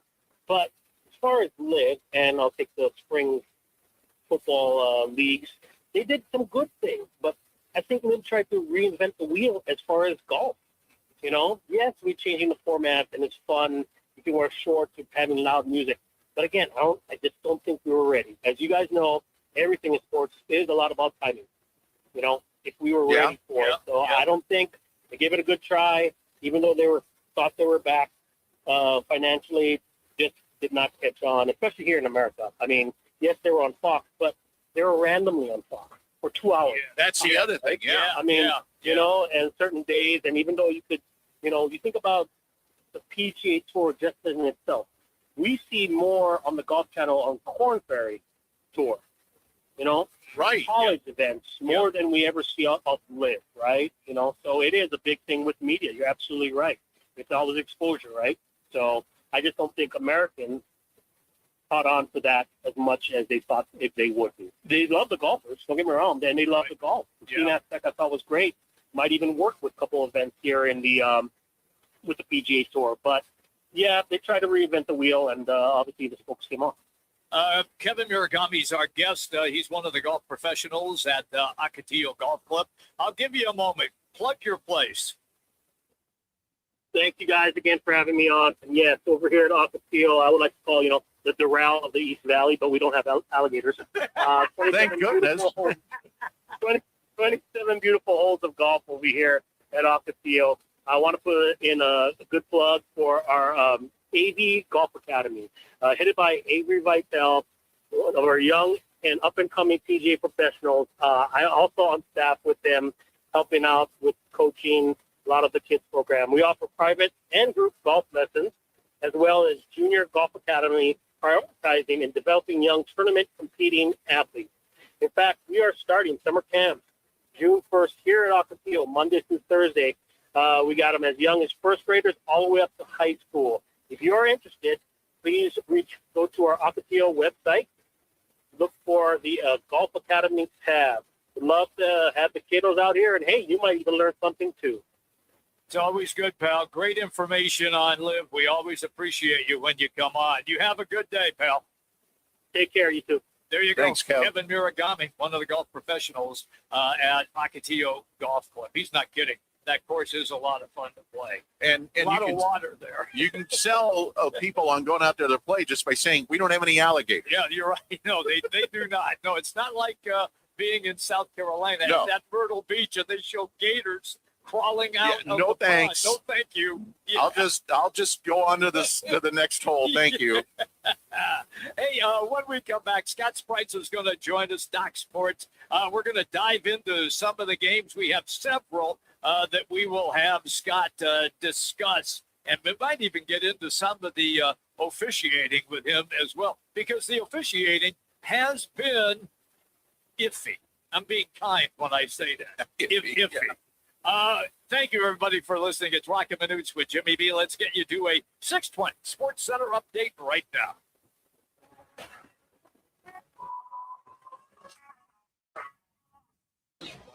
It's now time for your Roc and Manuch with Jimmy B's ESPN 620 Sports Center update. I'm Matt Lazarus. The Arizona Diamondbacks dropped 2-3 against the Pittsburgh Pirates, but the homestand rolls on tonight as the New York Mets come to town for a 3-game weekend set at Chase Field.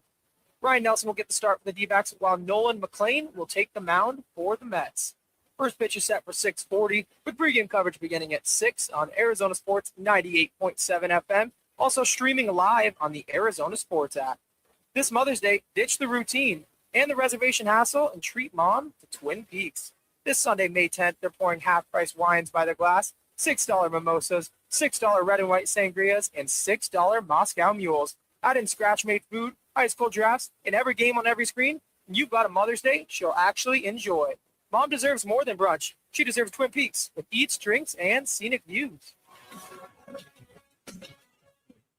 Let me remind you, Thursdays are where the weekend starts at Twin Peaks Restaurant.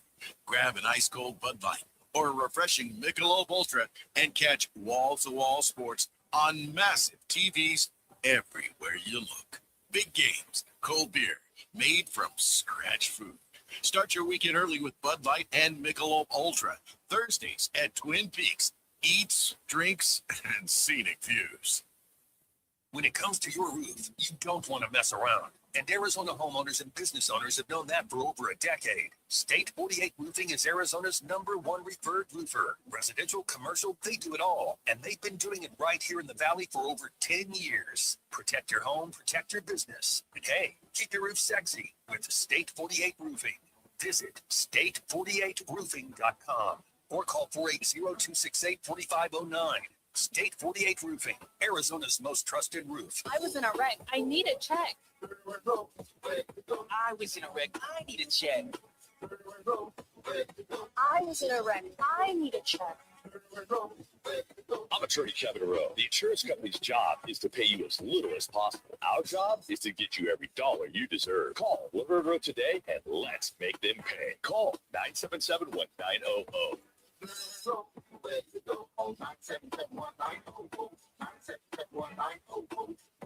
When hot is not an option, Stay Cool delivers. From patios to warehouses, shops to summer events, Stay Cool's Slim Cool Elite and Cool Cube mobile air coolers deliver more air for less money. They're rust-free and backed by more than 40 years of experience keeping you cool. Available now online at Home Depot, Lowe's, and Tractor Supply. Shipped to the store or right to your door. Visit staycool-products.com. Slim Cool Elite and Cool Cube. Get yours today with free shipping and beat the heat. Right in the heart of Arizona Athletic Grounds, one of the largest youth sports complexes in North America. Bristol's is the ultimate hangout for families and sports fans in Mesa. Come experience amazing double-decker cheeseburgers, award-winning wings, smoked barbecue, and fresh, craveable salads. With seating for 500, a full bar, 20 beers on tap, and over 100 TVs, happy hour Thursdays, Friday and Sunday from 4 till 6, plus trivia night every Thursday night. Bristol's, where Mesa comes to eat, watch, and win. Action! When I grow up, I want to be a director because they get to talk to everybody about everything. They get to make cool movies and dance music videos. If your child is sick over and over again, it could be PI, a defect of the immune system that affects millions. Early testing can give children a chance to dream. And when I'm a director, I get to say, lights, camera, action. For more information, visit the Jeffrey Modell Foundation at info4pi.org. That's a wrap. Now, sports gamblers, Scott Spreitzer, one of the leaders and most trusted names in the country. Nobody watches and studies games more than he does. From TalkSports.com, here's Scott Spreitzer, exclusively on with Roc and Manuch with Jimmy B on ESPN 620. All right, everybody, you can't get rid of us that easy. We're rolling until 4 o'clock this afternoon. It's always a good time when Scott's on our show. By the way, you can follow him on X at Scott Wins. That's at Scott Wins. He joins us right now. DocSports.com. Welcome, Scott. How's everything? Everything's great, man. I'm just waiting for these basketball games to get underway, and it's been an interesting playoff, no doubt about it thus far, so I can't wait to jump into it. Okay, then this is my first question before we start handicapping, okay? As a handicapper, and the top story on ESPN television and radio today was shoddy officiating in the NBA playoffs. As a handicapper, do you guys have to account for that, or is that it just rolls with the territory? Kind of rolls with the territory. I mean, when you look at like SGA, for Oklahoma City, getting to the free throw line so much, I mean, he's been doing it, his NBA career thus far, so it's not like it's anything new. And, I know they list him at like 6'6", but, he's legitimately closer to 6'4" than 6'6". He's not super thick. So when you blow by him on a dribble drive or, or you kind of wave your arm at them on when you're on defense against them. That breeze kind of knocks them over, or at least stops them twice, you know. And so they make the calls, and he gets to the free throw line. So you just expect it, and you never know exactly, you know, which crew is going to all of a sudden come out and say, hey, we're taking some heat for some bad calls, let's let it play, or the case of the other way around of let's blow the whistles and make it a little bit tighter. So you just have to, I mean, basically almost ignore it and hope you get, you know, the fairest calls on the floor that you get for your side. But this SGA stuff is crazy. I mean, I don't usually agree with coaches who whine after a game, but man, I almost 100% agreed with JJ Redick after the game the other night. Well, that's why I wanted to bring it up. Hey, Roc and Manuch are off today. Jeff Munn is in, longtime Valley Sports personality. He's got questions for you before we start handicapping as well. Yeah, it's interesting that you bring that up about officiating and how it affects the handicapping, because that's something that's been going on in the NBA for years. And I thought it was interesting when the league finally decided to start announcing the morning of games who the officials were, because it does impact the line to a certain degree, doesn't it? I mean, in terms of on some of the bets, I mean, you know, I'm more into home plate umpires in baseball than I am NBA officials. But really? Yeah. I mean, we've had umpires over the years, and I'm spacing off his name now, but about 15 years ago, when it was like 35 overs when he was behind home plate and like 8 unders. Angel Hernandez? Angel Hernandez? Wasn't Angel Hernandez. I mean, that guy's so bad he's all over the place. You can't judge him. You know, and now you got what's his name? You know, every call he makes at home plate is being overturned recently. You know, this season, but. I'm sitting there and I'm watching the games, and I'm like, yeah, I like to look at the officiating crew, but I don't get too caught up into it. And, you know, some guys really, I mean, it's like part of their handicapping Bible is to see who's going to be officiating the NBA games. But I know who's going to get the calls. We all do. You know, no breaking news. And we know who's not going to get the calls, you know, as far as individual players. And it kind of tends to stay that way throughout a contest. But, you know, can you imagine if we had the bad boys of Detroit or some of those Lakers Celtic games with the crews that are operating the NBA officiating right now? It would be 100 free throws a night. But I go back to your question. I try my best not to get too caught up in NBA officiating crews, because man, that just adds yet another situation where you're kind of guessing and supposing what guys are going to do in the playoffs. And you're supposed to have the best officiating crews going right now. But certainly the Lakers OKC game last night, you certainly didn't see the best case of officiating. Everybody is agreeing with you on that statement. Trust me. Scott Spreitzer is our guest on the Right Toyota guest line. Okay, let's do what you're really good at, and that is handicapping. Let's start right now with the Knicks and Sixers. It is 2-0 in favor of New York. I did see a story where the Sixers front office are not offering tickets online. They are going to give tickets away locally so that Knicks fans cannot infiltrate their building. I gotta love it. I love that. I think that as far as this game is concerned, I mean, this 2 hours ago, guys, if we would have done this show at, let's say, 11 a.m., we would have been talking about Philly being a 1.5-point favorite, which is what I hit last night overnight. I grabbed Philly at -1.5. It's up to as high as 3.5 now. Just over the last hour or two, it's been steadily climbing up today. And, of course, the Knicks are a little bit banged up. Hart has been upgraded, Josh Hart, to probable. Anunoby's still listed as questionable. And I won't be shocked if Anunoby, maybe sits this game or plays limited minutes. I mean, they're up 2-0 And your choice is, to either maybe have him sit, maybe have him play less minutes, or get out there, the alternative, and play and take a chance of worsening his injury when you're already up 2-0. But whether he plays or not, whether Joel Embiid plays or not, I'm siding with the Sixers here. They gave New York all they could handle in Game 2 at MSG, and they normally bounce back well off a close loss by, 6 or less. They're 10-1 against the spread after a close loss. A lot of teams kind of wilt after a heartbreaking loss, but not the Sixers. They're just the opposite. So I like him in this particular game. However, I did like laying 1.5 a lot more than 3.5 right now. I don't blame you there one bit. Also tonight, Timberwolves and Spurs. Look, I've called a lot of NBA games, and I've called blowouts where teams have lost by 30 or 35. But those were regular season.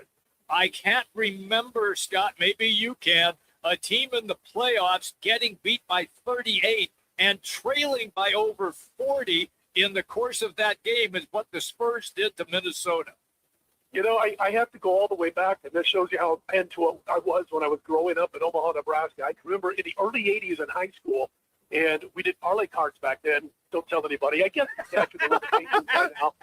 Yeah. But I remember the Celtics and Sixers playing a 40-point game, and the very next game, the team that lost won the game outright. So, you know, and in the regular season, you know, that's like almost an automatic play for me. If a team loses by 40 or more, I'm on it the next night. Got a lot of plays out of Brooklyn this year. But as far as this game is concerned, I got to be candid. I did not play a side in this one. What I did do is I like the under this one a little bit. And I'm a little bit concerned because San Antonio, if they get the turnovers that they got the other night, it's a situation where they could just go up and down the courts and blow Minnesota off the floor on their own floor. But one thing about Minnesota at home, if you look at their last 19 games this year against teams that nail at least 36% of their three-point attempts, they've actually gone under 16 out of 19 times, and they've combined for about 215 points per game. Now, that's about where this number is. It's right around 216 or so. But I do think it has a good shot to stay under. I also do like there's a prop out there that has Minnesota's Rudy Gobert listed at 19.5 as far as his combined points and rebounds. And I think at minus $140, it's not a bad idea to play that under because we know Rudy's not out there to score points against San Antonio. He's out there to defend Wemby and also to grab some boards. So he could get a lot of boards. But his 3 games against Wemby this year, he scored a grand total, a combined 14 points in 3 games. And I like under 19.5 points plus rebounds for Rudy Gobert. All right, let's move into the Pistons and Cavaliers. Cade Cunningham put on a show last night. The interesting stat that I found on this game, Cleveland so far in the playoffs have not won a game on the road, but now they shift back to Cleveland. Yeah, you got to lay like 4.5 in this one. I think, you know, and again, when it comes to playoffs and real bettors, you know, I don't go out there and play $1.80 every day of the week. But when it comes to the postseason, whether it be in pucks or whether it be in NBA, I will lay that with the money line play. And I think Cleveland on the money line around minus $1.80 is not a bad idea in this one if you're a regular bettor. The thing that scares you, of course, is you've got Cade, as you mentioned, just playing great basketball right now. And the antithesis of that is playoff James, good old James Harden, 11 turnovers, 9 field goals made so far in this series. So he needs to get better. I think Evan Mobley has a much better game this time around now that they're back home. And I do believe Cleveland finds a way to win this basketball game. I didn't want to lay the 4.5. I think on the money line, it's not a bad idea. Okay. And the last one, I believe this game is Saturday night in Los Angeles, OKC and LA. And I mean, during the regular season, the Thunder smoked the Lakers. Do the Lakers, are they just so far outmanned that they played really well the other night and just fell apart in the fourth quarter? Yeah, that last game, it was a 5-point game. OKC was up, I think it was 97-92. There was about 7.5 minutes to go, and the Lakers had the ball. Yeah. Chance to cut it to 3 if they, hit a 2, or 2 if they hit a 3, and they turned it over. And at the other end of the floor, there was a real hard foul at the other end of the floor. OKC kind of took over from there. I think they could keep this relatively close. That line's right around 8.5. And one of the plays that I made the other night that I'm going to make again is Chet Holmgren over 8.5 rebounds. And he's cleared this number this season on average, and he's averaged over 9 boards per game in the postseason. He had 12 rebounds in game 1. He only got over by half a rebound in game 2, but he had like 3 rebounds in the first 4 minutes of the game. And he's only been playing about 30 minutes through the first 2 games. I think he's going to play a little more here because I do believe the Lakers can keep this relatively close. And one other factor for me on Chet Holmgren in this one, the Lakers are 27th in offensive rebounds per game this season.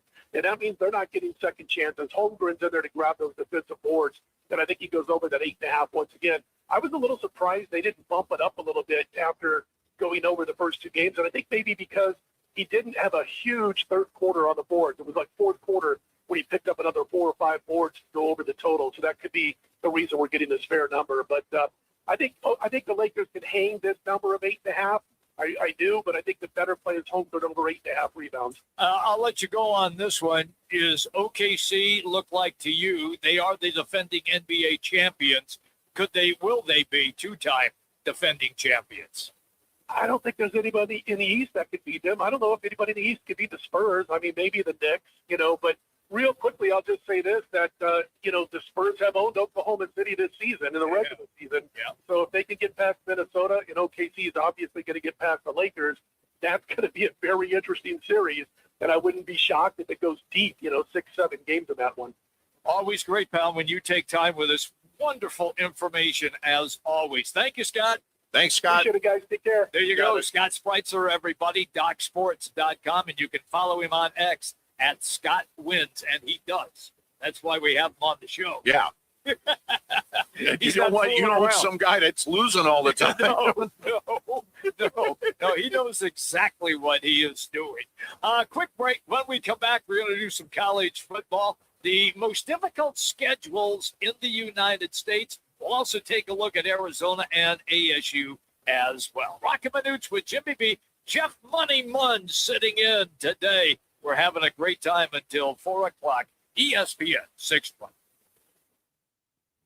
Game on Peoria. When it's time to eat big, drink cold, and watch every play, make it Big's American Bar and Grill in the P83 district. Big's is serving up huge portions of your favorites. Burgers, wings, nachos, plus a full bar and TVs everywhere you look. And don't miss happy hour Monday through Thursday, 3 to 6:30 p.m. with $2 off well drinks and $2 off domestic drafts, plus daily specials all week long. Bring your friends, grab a seat on the patio, and settle in for the game. Big's American Bar and Grill, where Peoria comes to play, eat, and watch. Hey, Arizona State football fans, London is calling.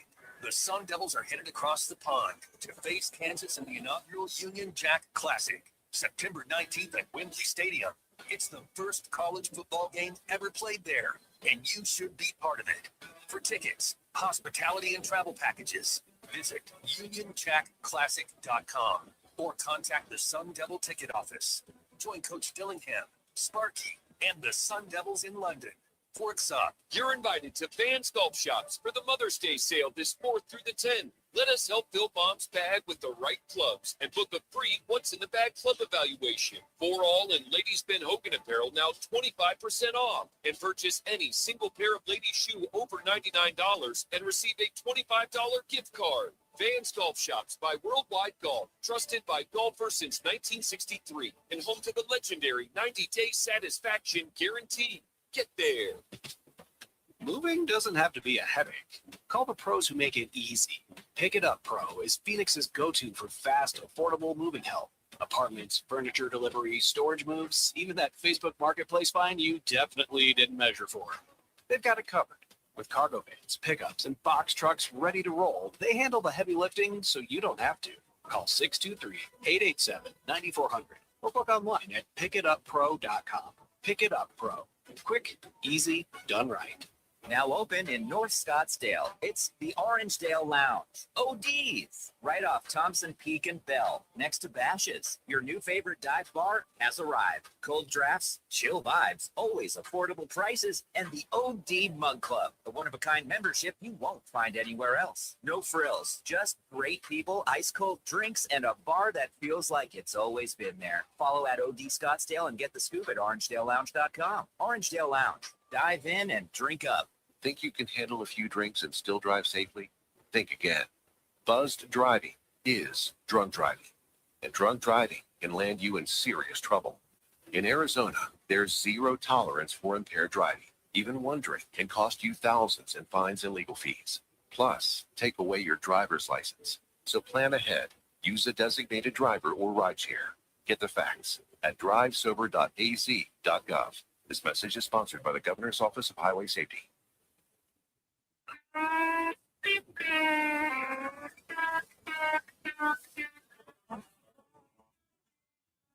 Now back to Roc and Manuch with Jimmy B. Now on ESPN 620. All right, everybody, we're rolling till 4. Jeff Munn is in. We're having a good time here. Party begins at 4 o'clock. Refreshment stand, here we come. Jeff's buying. What? We thought we'd do some college football schedules, okay? This is all according to CBS Sports, and they are listed as the most difficult college football schedules coming up in 2026. So we'll go through a couple here real fast. The most difficult schedule, according to this CBS poll, is Texas. They have Ohio State, at Tennessee, Oklahoma, then home games, Florida, Ole Miss, Mississippi State, before they go on the road at LSU and Texas A&M. Wow. That is some powerhouse teams, Jeff, that they're going to be matched up against. You notice, yeah, and there's a byproduct of joining the SEC. There you you go. don't get a week off. No, you don't. There's no gimme. Not that there are a lot of them in the Big 12, but there's absolutely none in the SEC. And kudos to Texas. You know, they got into that home and home with Ohio State. Yeah. Opened the season last year in Columbus. Yep. That's not the easiest thing in the world to do. And fortunately, obviously Texas struggled quite a bit. But you know, I give credit to these programs that don't duck tough opponents. Mm-hmm. And yeah, I mean, was it a factor in Texas not getting back to the playoff? Maybe. But I still, you know, look, I worked for a coach at ASU, Charlie Turner Thorne, that always used to tell me, I can't learn a thing about my team beating up on inferior competition. I agree with that statement. And you play teams like Ohio State in the non-conference, so you got a pretty good handle on what your team can and can't do by the time conference play starts. Texas right now in the preseason poll, 8 ranked opponents. Number 2 is Oklahoma. They have 7 ranked opponents. They open up at Michigan. Then they play Georgia in Georgia's SEC opener 2 weeks later. They got the Red River rivalry. Do they still call it that, or is it the? They do. They do. Okay. Yeah. All right. Seems like there was the Red River shootout, then the Red River rivalry. Who the hell knows? They still play. That's all that we care about against Texas, and then they close out the month with Florida, Ole Miss, Texas A&M, and Missouri. That A&M team's going to be tough. They're going to ASU be will good. find out about that early on in the year. They will. And Missouri is, they've had some really good years the last couple of years. And that late in the year, Oklahoma, Missouri will be a war. I want to skip down now to the number 8 team in their poll. Okay. That is USC. And Lincoln Riley, and he's gotten heat because he hasn't been able to get the Trojans into the big tournament. So this should be his year. He will play against 5 right now ranked teams. He has road trips to Penn State and Indiana, home games with Oregon, Washington, and Ohio State. Is this the year that USC gets into the playoffs? See, no. You're asking me? Yeah, I'm asking. No. And it's when they hired Lincoln Riley, and admittedly, USC was still in the Pac-12 when they hired him. They did, yeah. But to me, he has yet to demonstrate that he can lead a team all the way to a title. He got into the playoff at Oklahoma, never really seemed to get off that first playoff game at Oklahoma. Then you go to USC, and it's taken him forever. This is a guy that should have come in immediately and had success in recruiting. Especially when he had a QB with Caleb Williams. Right. And he just couldn't get any talent around him, any noticeable talent. That was that when Williams was there. I mean, I'm getting off track a little bit. I was totally impressed with him as a player because he could make something out of nothing, which is what he had to do just about every down. That is correct. He was at USC. And you're right.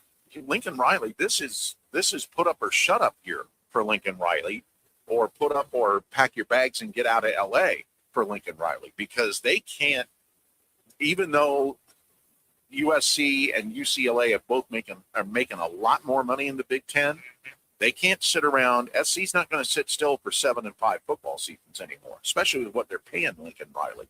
So it is a daunting schedule. The road games are going to be challenging, but I mean, Ohio State's still in the Big Ten. Michigan's still in the Big Ten.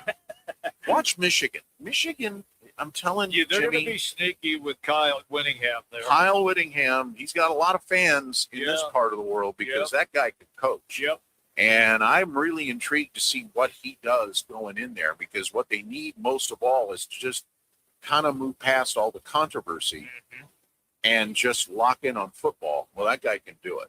And I would not take my eyes off Michigan this coming season. Let's go to Arizona's schedule. And Brent Brennan, in his third year, they will open against Northern Arizona, and then they go to BYU. Then they play at home against Northern Illinois. Then they are at Washington State. The Cougars are always pass happy. And then they get into some real Big 12 competition. Cincinnati at Texas Tech. They get their bye. Then they host Iowa State. They have TCU, Utah, Kansas State, Territorial Cup against Arizona State November 28th. With what they have now at the U of A, does this appear to you that they can have another winning season? I think they can, although I find it interesting that they put the game at BYU in week 2. I see that. That's a really, I'm not going to say a rough way to get into conference play, but you basically get the NAU game, which, okay, let's see. I know you have their coach on quite a bit on the show. Yeah. In theory, Arizona should win that one relatively easy, although the last time they played it, they struggled. But what I'm saying is, boy, that's week 2, a conference BYU. game at BYU. That's not going to be fun. Quickly, ASU, they open with Morgan State, then A&M, Kansas. Will they play at Wembley Stadium, London? Then the 5. Then Baylor, Hawaii, Texas Tech, K-State, BYU, Colorado, Central Florida, Oklahoma State, Territorial Cup on the 28th. Just watch that stretch, Texas A&M, then they go to London, Lake, Kansas. If they can get out of that okay, they're in good shape.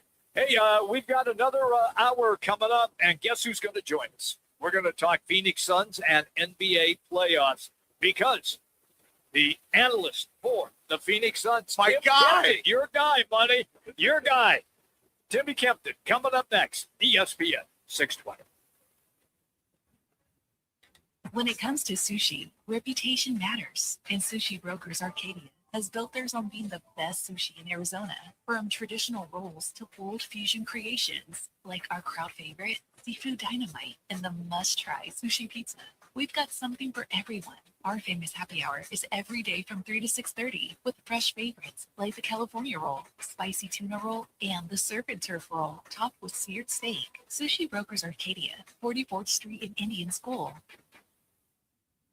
It's game day. Are your moderate to severe Crohn's disease or ulcerative colitis symptoms keeping you from the action? Skyrizi, risankizumab risa, could help you get back to the game. Skyrizi is proven to help people feel significant symptom relief, achieve remission, and visibly improve damage of the intestinal lining. Skyrizi is a prescription injection medicine for adults. Don't use if allergic to Skyrizi. Serious allergic reactions, increased infections, or lower ability to fight them may occur. Before treatment, get checked for infections and tuberculosis. Tell your doctor about any flu-like symptoms or vaccines. Liver problems leading to hospitalization may occur when treated for Crohn's or ulcerative colitis. Control is everything to me. Ask your doctor about Skyrizi, the #1 prescribed biologic in Crohn's and ulcerative colitis combined. Learn more at skyrizi.com or 1-866-SKYRIZI. Is there a tougher gig than being a roof in Arizona, right? Paul Calvisi or the big heat, monsoon storms. No one knows that better. No one does it better than America Roofing. For real, America Roofing just named Arizona's Roofing Contractor of the Year. It's the very roof over our heads. Don't mess with the rest. You want the best. America Roofing. A+ rated with a Better Business Bureau, and save 12% at AmericaRoofingCo.com. Repair, replace, home or business, AmericaRoofingCo.com. Phoenix, if you need a plumber, call the team that does it the right way. Victory Plumbing Arizona. It's particular plumbing for particular people, with upfront pricing before the work starts, so there's no surprises when the job's done.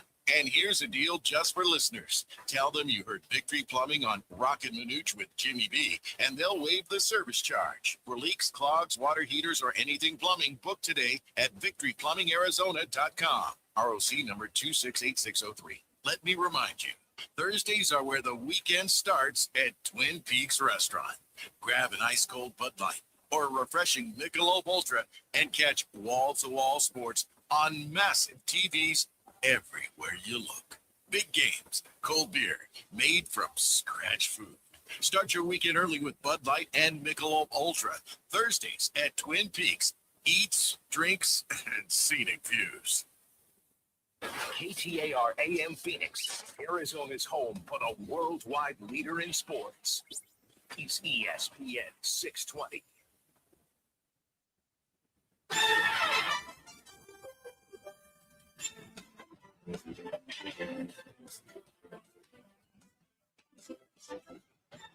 Now back to Roc and Manuch with Jimmy B. Now on ESPN 620. All right, everybody, we are rolling along here. It's always a good time when we get a chance to talk hoops with Suns radio analyst Tim Kempton. He joins us right now. Timmy, welcome to the show, pal. Since now that you are off the hardwood from commentating, are you on the pickleball court? Without a doubt, as much as I can, and a couple of rounds of golf before it gets too hot out there and I melt. So yeah, trying to get some golf in before it gets over 100 on a constant basis. There you go. By the way, Roc and Manuch are both off. Jeff Money Munn is sitting in with me today. So I don't know if you remember me, Tim. You and I used to work together. What up, Money? What's happening, TK? Nothing, brother. Just chilling. Should we start telling stories or should we talk basketball? Let's talk basketball. All right, yeah, the stories that get us into trouble. Yeah, they'll probably kick us off the air. All right, Tim. Let's start with this. The Sun season came to an abrupt end, but it came to an abrupt end due to the best team in the NBA, the defending NBA champion OKC Thunder. I said on the air that I thought it was more than a successful season, despite the way that it closed and the struggles that the team had. I still felt making the play-in tournament, winning a game, getting into the playoffs was more than I think what fans thought they were going to get. Yeah, without a doubt. First and foremost, you always start with the expectations, and everybody, you know, even the pundits in the basketball world didn't expect this team to be there. So, yeah, I think it was a very successful season. And then, obviously, when you get towards the end of the year and it looks like you're going to be in a playoff play-in situation, your expectations change again, and that's where the disappointment comes in. But no, I thought the front office was phenomenal in what they did with the trade for Kevin Durant. Unfortunately, we just didn't get Jalen Green for enough games early on in the beginning of the season for this team to really gel and get together. We saw bits and pieces of it, and we saw how good it could be, but never for huge stretches.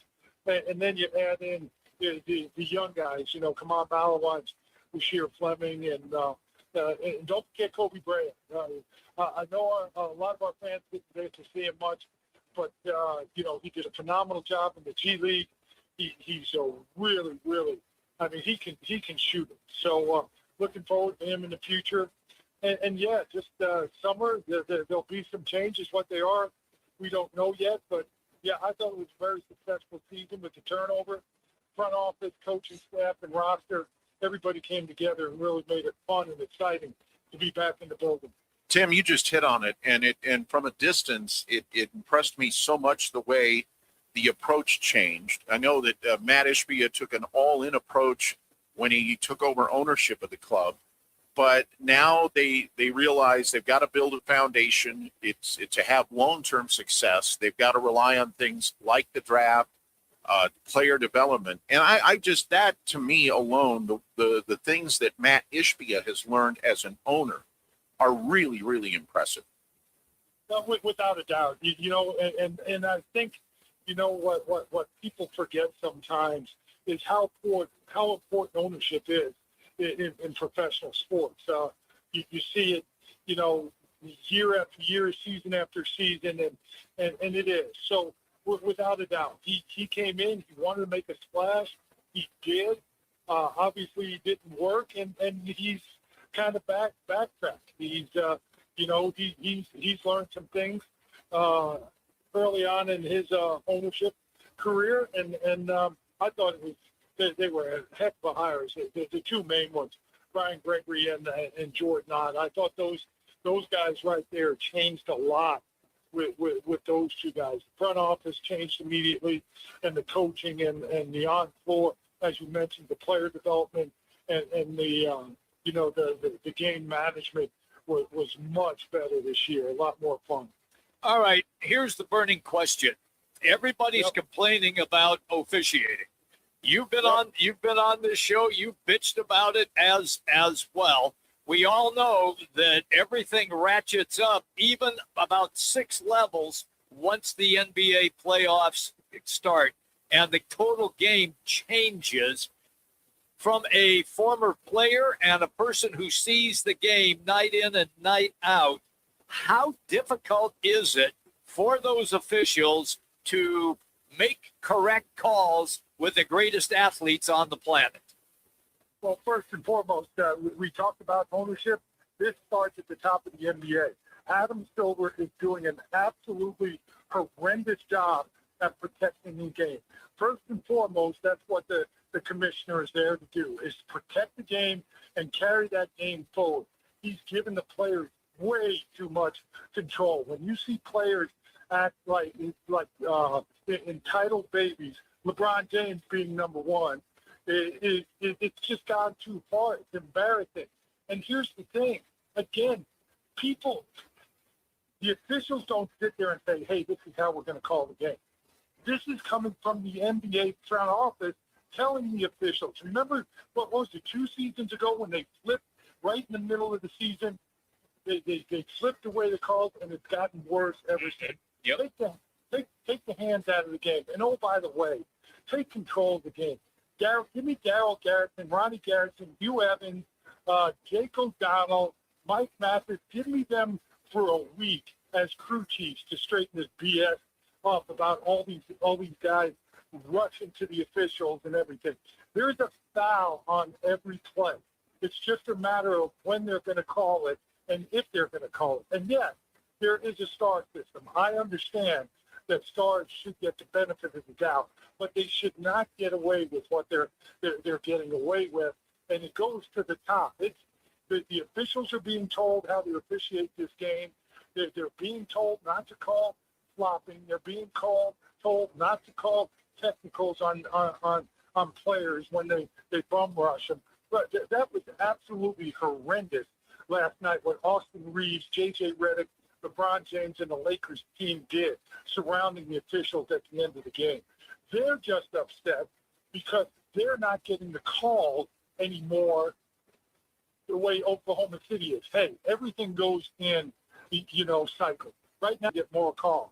The Lakers remember when they got the calls, and they're not getting them now. So, woe is them.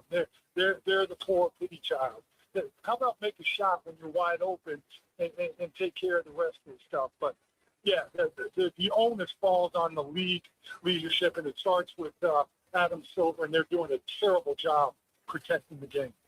Yeah, it's you bring that up, and it leads to so many other questions. But I think I'll just stick with the Oklahoma City Lakers series. You obviously saw those guys in the first round of the playoffs. I heard a national media person say this week that as a team, Oklahoma City doesn't just want to beat the Lakers; they want to embarrass them. And this national media person talked extensively that apparently Oklahoma City, as a team, has got some massive chip on its shoulder about the Lakers. Is that news to you, or is that something you've heard over the years? No, it's always been there. I mean, the Lakers have, for the longest time, have been the NBA's, star child. We all know the biggest market in the NBA are the West Coast Lakers, East Coast, whether it be New York or Boston or someone like that in a major market. That's what brings the dollars. So OKC definitely has a little bit of a chip on their shoulder. You got to remember they came from Seattle, so all this goes back a long way. The Lakers have been beating up on everybody for a long time, so when other teams get that opportunity to beat the Lakers, without a doubt, I think it's league-wide. I don't think it's just OKC. They just happen to be the ones at the top of the mountain right now that are handling everybody. And oh, by the way, they are the best team by far. Yeah, I agree. Oh, yeah. Yeah. I mean, you could say, and you heard, I was frustrated doing the calls because they're just so good. They make the right plays. They make the right pass. When you're open, you step up and make a shot. They're so well connected. You look at that game last night. The run was made when Shea Gilgeous-Alexander's on the bench. Mark Dagnall plays 9-10 guys deep. Right now, the Lakers are even shorter. Shorter with Jared Vanderbilt going out. They're playing 7 guys max. They're just going to get worn out more than anything over this series. That team is unbelievable. If you like basketball, you take the physicality. Watch the Oklahomans that they pass, that they move, they cut, they rotate on defense. They play individual defense. They're a great basketball team.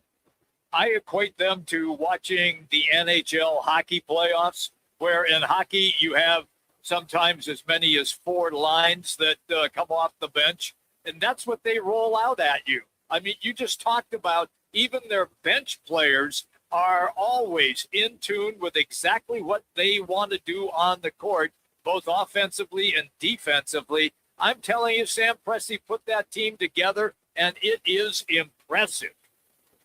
Without a doubt. And then it goes down to Mark Dagnall and what his coaching staff has done, putting guys in position to be successful. He doesn't ask anybody to do anything that they're not capable of, but they all do whatever they can do at a very high level. And right there, the biggest example of that is Hartenstein. You talk about their three-point shooting. Does Hartenstein go after the three-point line? No, he cleans up all the garbage around the basket. He rotates. He does so many good things. Mark Dagnall has real, and then the players buying in. I mean, it is impressive. They are an impressive team to watch.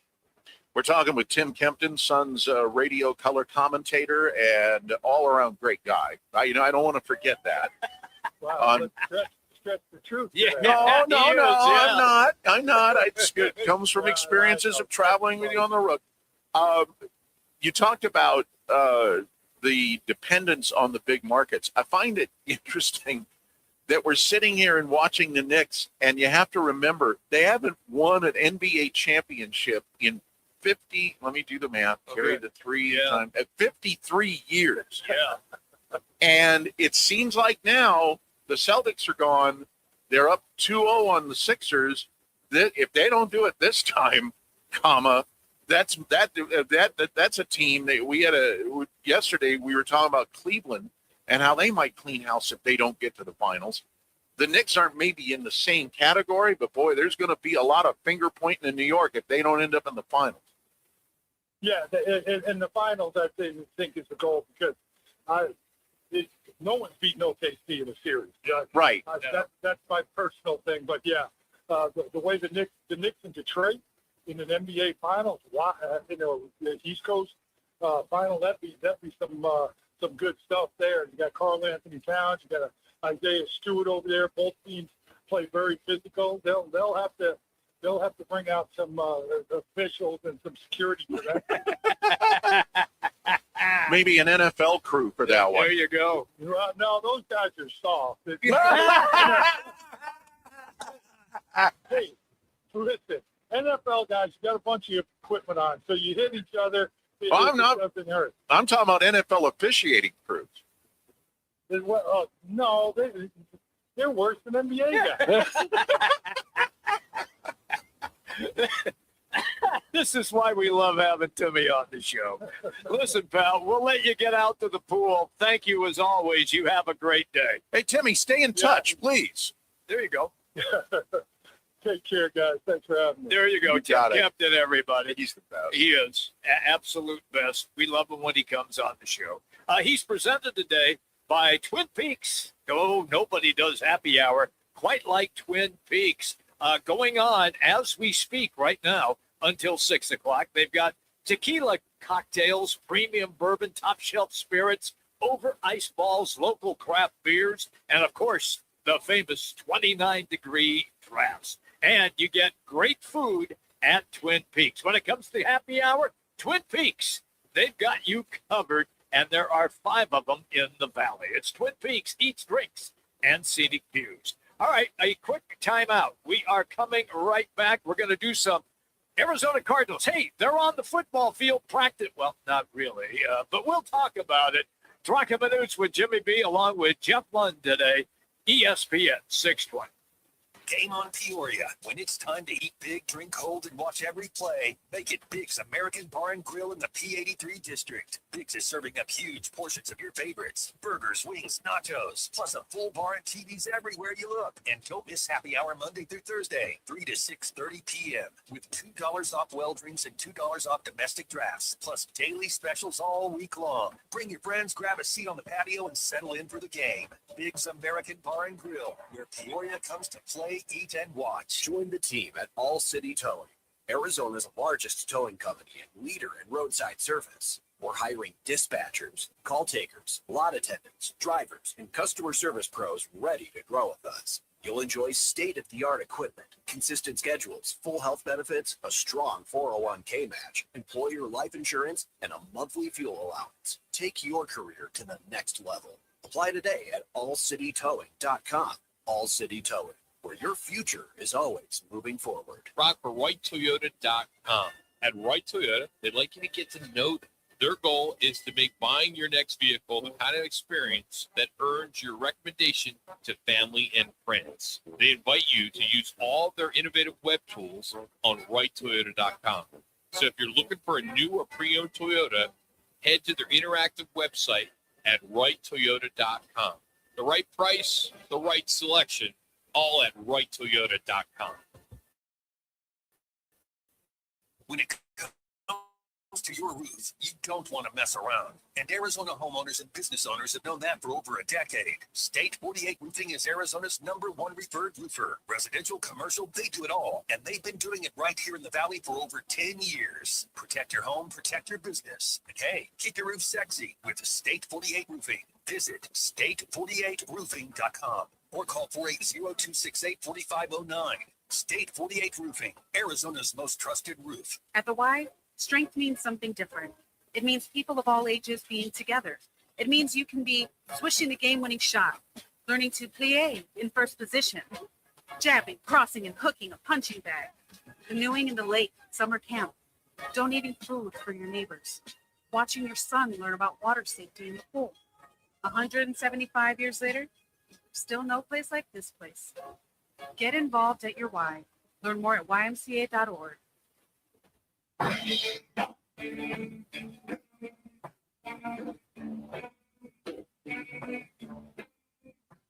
Now back to Roc and Manuch with Jimmy B. Now on ESPN 620.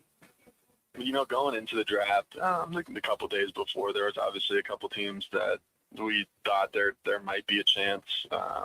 You know, Arizona was one of those. And the visit that, you know, I took out here, I did a top 30 visit. I absolutely love the coaching staff, the rest of the staff as well, from the training staff to the weight room guys.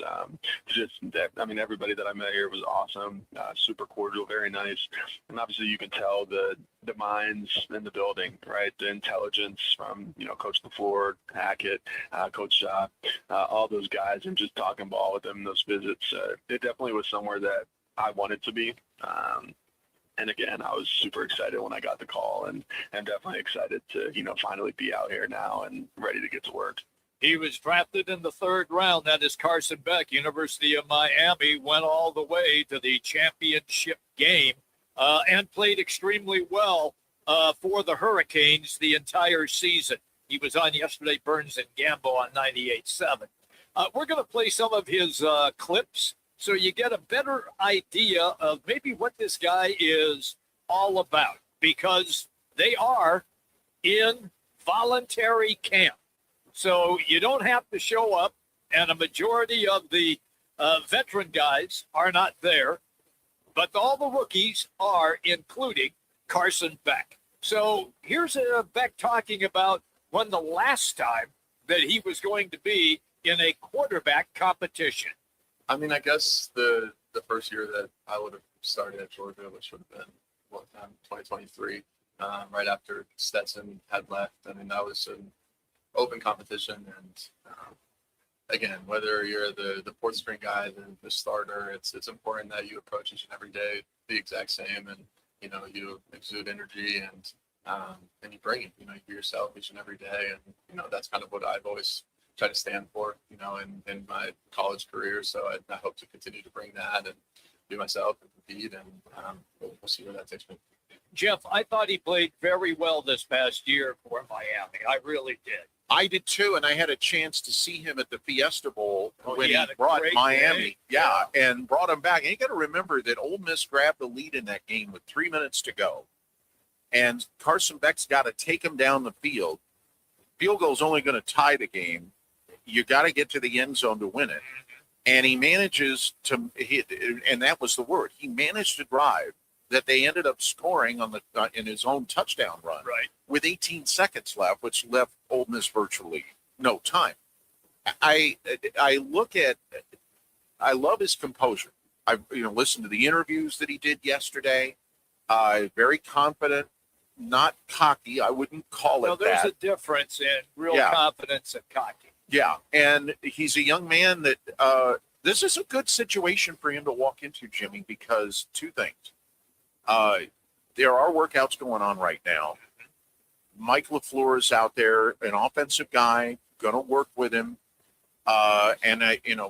Frankly, Jacoby Brissett's not around, and we don't know when he's going to show up. That's true. And the less you have Jacoby Brissett out there, the more time you have for both Gardner Minshew and for Carson Beck. And Beck can only benefit from that. I agree with that statement. And to be honest with you, this gives him a real opportunity to learn this new offense where Jacoby Brissett, I'm sure he's got the playbook. Yeah. And he's a veteran guy, and he has seen it all and done it all. But at least Beck is there, and he has the opportunity to, be an amoeba and absorb everything. Well, and the other thing, you look at the programs that he has been involved in the college level, just the last two. Georgia, a program that's obviously used to winning. Yep. Miami, a program that's used to winning. And Mario Cristobal is used to running teams that can score points and put points on the board. So he's had a great education in offensive football at the college level. Sure. Now you take that and transfer it. And again, I go back to the fact it's hypothetical. If Jonathan Gannon was still there, he's a defensive guy. He is. And yeah, there's an offensive coordinator that Carson Beck could have worked with. But this is a guy in LaFleur that has come from a very successful operation in Los Angeles. Agreed. Knows offense, was calling the plays in LA, is going to call the plays here, even as the head coach. And you talk about a great opportunity to learn the pro game, how to move the ball down the field at the pro level. I don't think Beck could be in a better situation if he had been drafted. I'll just throw it out there. If he had been drafted in Pittsburgh, I don't think it's as good a scenario as what he's got here.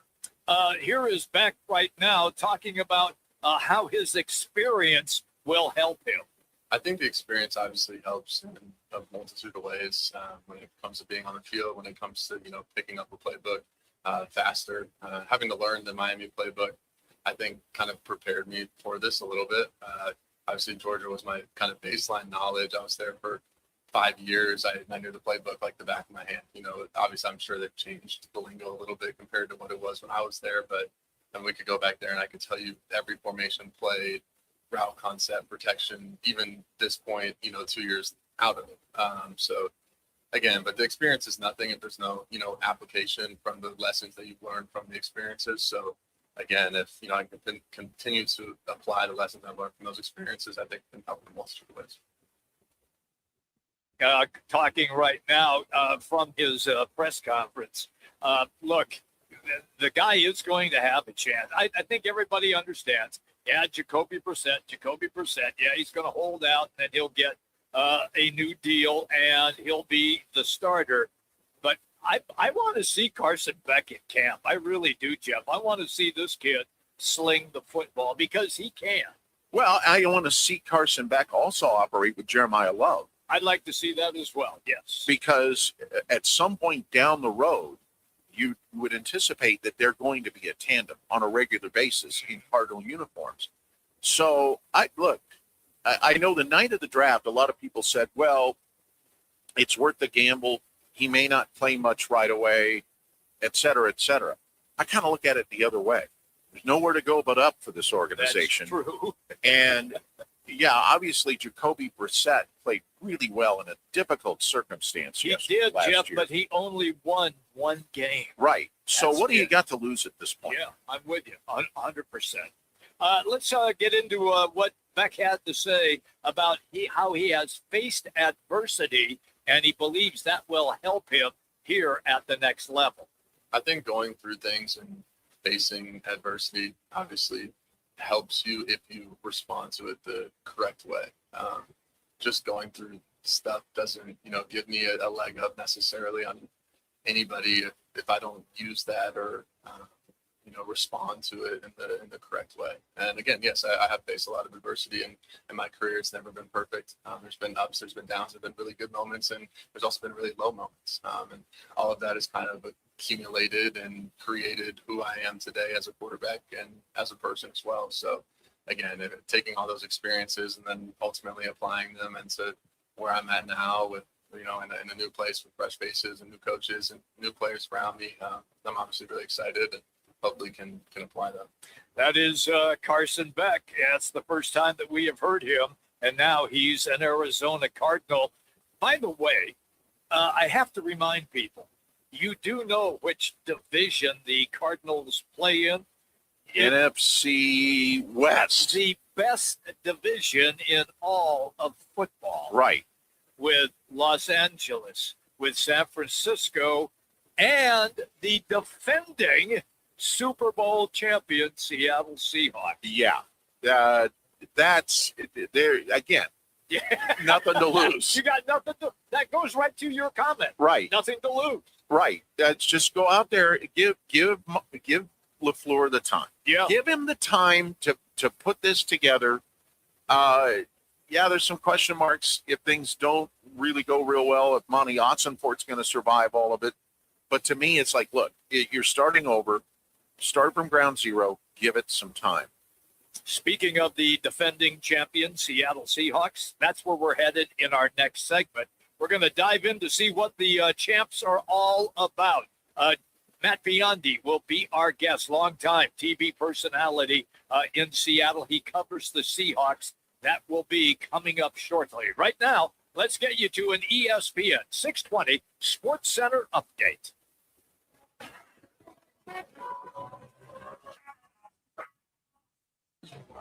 It's now time for your Roc and Manuch with Jimmy B's ESPN 620 Sports Center update.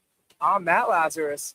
The Arizona Diamondbacks dropped 2-3 against the Pittsburgh Pirates, but the homestand rolls on tonight as they welcome the New York Mets to town for a 3-game weekend set at Chase Field. Ryan Nelson gets the start for the D-backs, while Nolan McLean will take the mound for the Mets. First pitch is set for 6:40 with pregame coverage beginning at 6 on Arizona Sports 98.7 FM and also streaming live on the Arizona Sports app. This Mother's Day, ditch the routine and the reservation hassle and treat mom Twin Peaks. This Sunday, May 10th, they're pouring half-price wines by the glass, $6 mimosas, $6 red and white sangrias, and $6 Moscow mules. Add in scratch-made food, ice-cold drafts, and every game on every screen, and you've got a Mother's Day she'll actually enjoy. Mom deserves more than brunch. She deserves Twin Peaks with eats, drinks, and scenic views. Let me remind you, Thursdays are where the weekend starts at Twin Peaks Restaurant. Grab an ice-cold Bud Light or a refreshing Michelob Ultra and catch wall-to-wall sports on massive TVs everywhere you look. Big games, cold beer, made from scratch food. Start your weekend early with Bud Light and Michelob Ultra. Thursdays at Twin Peaks. Eats, drinks, and scenic views. You're invited to Vans Golf Shops for the Mother's Day sale this 4th through the 10th. Let us help fill Mom's bag with the right clubs and book a free What's in the Bag club evaluation. For all and ladies Ben Hogan apparel now 25% off. And purchase any single pair of ladies shoe over $99 and receive a $25 gift card. Vans Golf Shops by Worldwide Golf, trusted by golfers since 1963, and home to the legendary 90-day satisfaction guarantee. Get there. Phoenix, if you need a plumber, call the team that does it the right way. Victory Plumbing Arizona. It's particular plumbing for particular people, with upfront pricing before the work starts, so there's no surprises when the job's done. And here's a deal just for listeners. Tell them you heard Victory Plumbing on Roc and Manuch with Jimmy B, and they'll waive the service charge. For leaks, clogs, water heaters, or anything plumbing, book today at victoryplumbingarizona.com. ROC number 268603. Hey, it's Kevin Rowe from Lerner Rowe, trusted across Arizona for helping injured people after serious car wrecks. And I'm Sean Forrester, managing attorney at Lerner Rowe Law Group. We may sound alike, but Lerner Rowe Law Group is a completely separate firm focused solely on criminal defense. We handle serious felonies, DUIs, and misdemeanors with decades of courtroom experience. If you're facing criminal charges, don't wait. Call Lerner Rowe Law Group now at 602-977-1900. Lerner Rowe is the way to go. Call 977-1900. Need to feed a crowd? Let Venencia's bring the flavor to your next event. We know you have a lot of options when feeding a large group. Ordering directly from Venencia's means you get the best service and the absolute best pricing. There's no per person fee. Just tell us how many people you need to feed, and we'll come up with the perfect plan to ensure everyone's well fed and happy. Grad party, office celebration, family reunion. Invite Venencia's to the table. Text catering to 411-24/7. That's catering to 411-247 or Venencias.com. Arizona businesses need more skilled workers, and our students are the solution. At the Pima Joint Technical Education District, we build the talent Arizona businesses rely on. With cutting-edge programs in health and technology and hands-on career training, our 30,000 students will graduate ready for high-demand careers. JTED builds the future of Arizona's workforce. Learn how our students will bring excellence to your business at pimajted.org. This message is sponsored by Potoff Private Philanthropy. You my little boo thing, so I'll give a hoop what you do. Say, girl, I know you put it up 2 times. I'll be shooting that shot like 2K, girl, I know. Tell 'em I'm Now back to Roc and Manuch with Jimmy B. Now on ESPN 620. George Halani's the running back.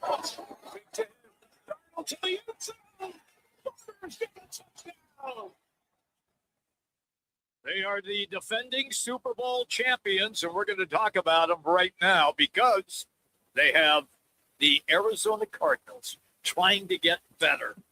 And Seattle, San Francisco, and the LA Rams are in the Cardinals' way. Longtime television sportscaster Matt Biondi in the great Pacific Northwest. He joins us right now. Matty, welcome to the show as always, pal.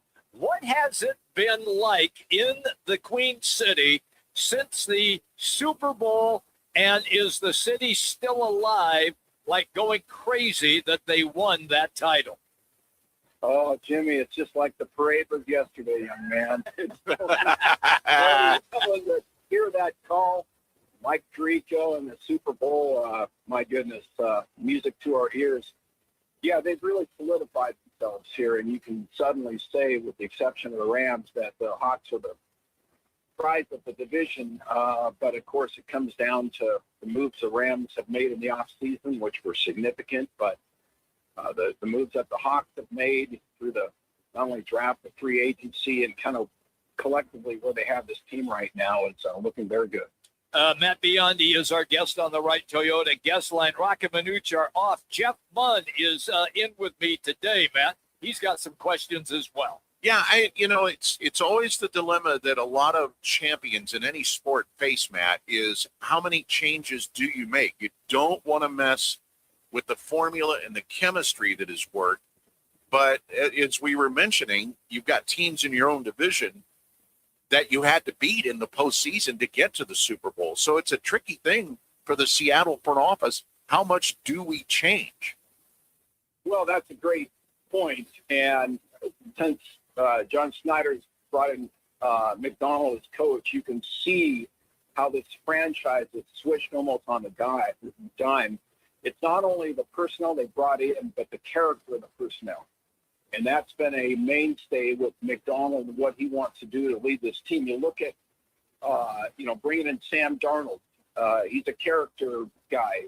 Rashid Shaheed, the same thing. Did some great pickups during the regular season. So it's almost like a game of chess with these guys. And look, McDonald's a young guy. He's one of the youngest coaches in the league. But the way they've positioned themselves and the type of player they want to come in here, it's just a matter of like filling some holes for some of their depth. And that's what we're seeing right now. Matt, the thing with Seattle, they were kind of in, I don't want to say they were a dumpster fire, but they were moving in that direction as Pete Carroll was winding down his career with the Seahawks. So they exit Pete, and they bring in new coach, front office changes around a little bit, different personnel. How did that impact after Pete Carroll left? Jim, great question and point. First off, I'll say not as well as Pete Carroll did here for a lot of years. In my estimation, he had loyalty to a fault with not only his coaches that he would elevate even if they weren't ready for it, which backfired on the Seahawks, but some of the personnel. And you look at Snyder taking over when Carroll left. I don't think that would have happened if Pete Carroll was still here in terms of DK Metcalf going to Pittsburgh, getting rid of Geno Smith, who, as we see now, it was a fantastic move by the Seahawks. So once Snyder was in control of the personnel, he didn't have to look over his shoulder with Pete. It absolutely changed a lot of things, including, recent draft. Emanori, getting him in the second round. He's a Pro Bowl safety. You look at Witherspoon and some of the complements of what they have now back in the secondary and what John's been able to sort of piece together. Byron Murphy, of course, and he was drafted. But what he's been able to piece together, it's almost just like the perfect fit. And, McDonald's the one that went out Snyder's the one that went out and got McDonald, and they hit it off right away, and it's been smooth ever since. There is one change. Kubiak, the offensive coordinator, has moved on to Las Vegas. What changes, if any, do you anticipate seeing out of the Seattle offense with the change in OCs? Great question. That's the $54 question. If there's one thing that somebody would say, well, can these guys repeat? Not so much personnel, but it's going to be the play calling. And the Seahawks feel like what they have right now in the new play calling and of course, what they've just had to leave to go to Vegas is going to be the number one question in the offseason. But I just got to feel like they wouldn't have hired who they hired when they did from the 49ers if they didn't feel like this could sort of pick up where they left off with the play call. Now, the key on that is we saw that the Seahawks ran the football probably 50-60% of the time last year with Ken Walker, and now they don't have him. He's with the Chiefs. Right. And so they've had Darian Price, they took him the 32nd pick overall in the first round. So the key is going to be, can they get that running game to support Darnold and the receiving core that he has? It's interesting that you referenced him because he was at Notre Dame and he played behind Jeremiah Love, who is now an Arizona Cardinal. Yeah, I was actually going to bring that up. I mean, that's a great draft pick on your guys' behalf to do that. But my goodness, this Price is built and he's shifty. His only question might have been, can he catch out of the backfield? Because he didn't have a lot of opportunities at Notre Dame. But he's coming here for this, mini camp. A lot of people are really happy with what they saw forced out of pads. But he's a smart player, and he's just looking for his opportunity, and I think it was a great pickup at 32. Matt, I'm curious to know, we've been kind of jostling around the last couple of days about the NFL schedule, and they did announce today that they will release it next week on the 14th. And I guess it's been leaked out that the Bears will be the opening night opponent in Seattle on that Wednesday after Labor Day. As is usually the case with a Super Bowl champion, you're going to have a much different looking schedule than you may have had the year before. And they've got it. Taking the NFC West out of the equation, that schedule is brutal, no matter how it lines up. But I'm just curious to know, as rabid a fan base in Seattle is a terrific sports town. They're probably ready for the Bears to show up like yesterday. There's no question, and you recall if the Bears had beaten the Rams, the NFC Championship would have been Bears and Seahawks, right? You're right. Yeah. And Chicago's really come on. They have great personnel, and they did well in the draft as well. So, yeah, the Seahawks fans are as rabid as it gets.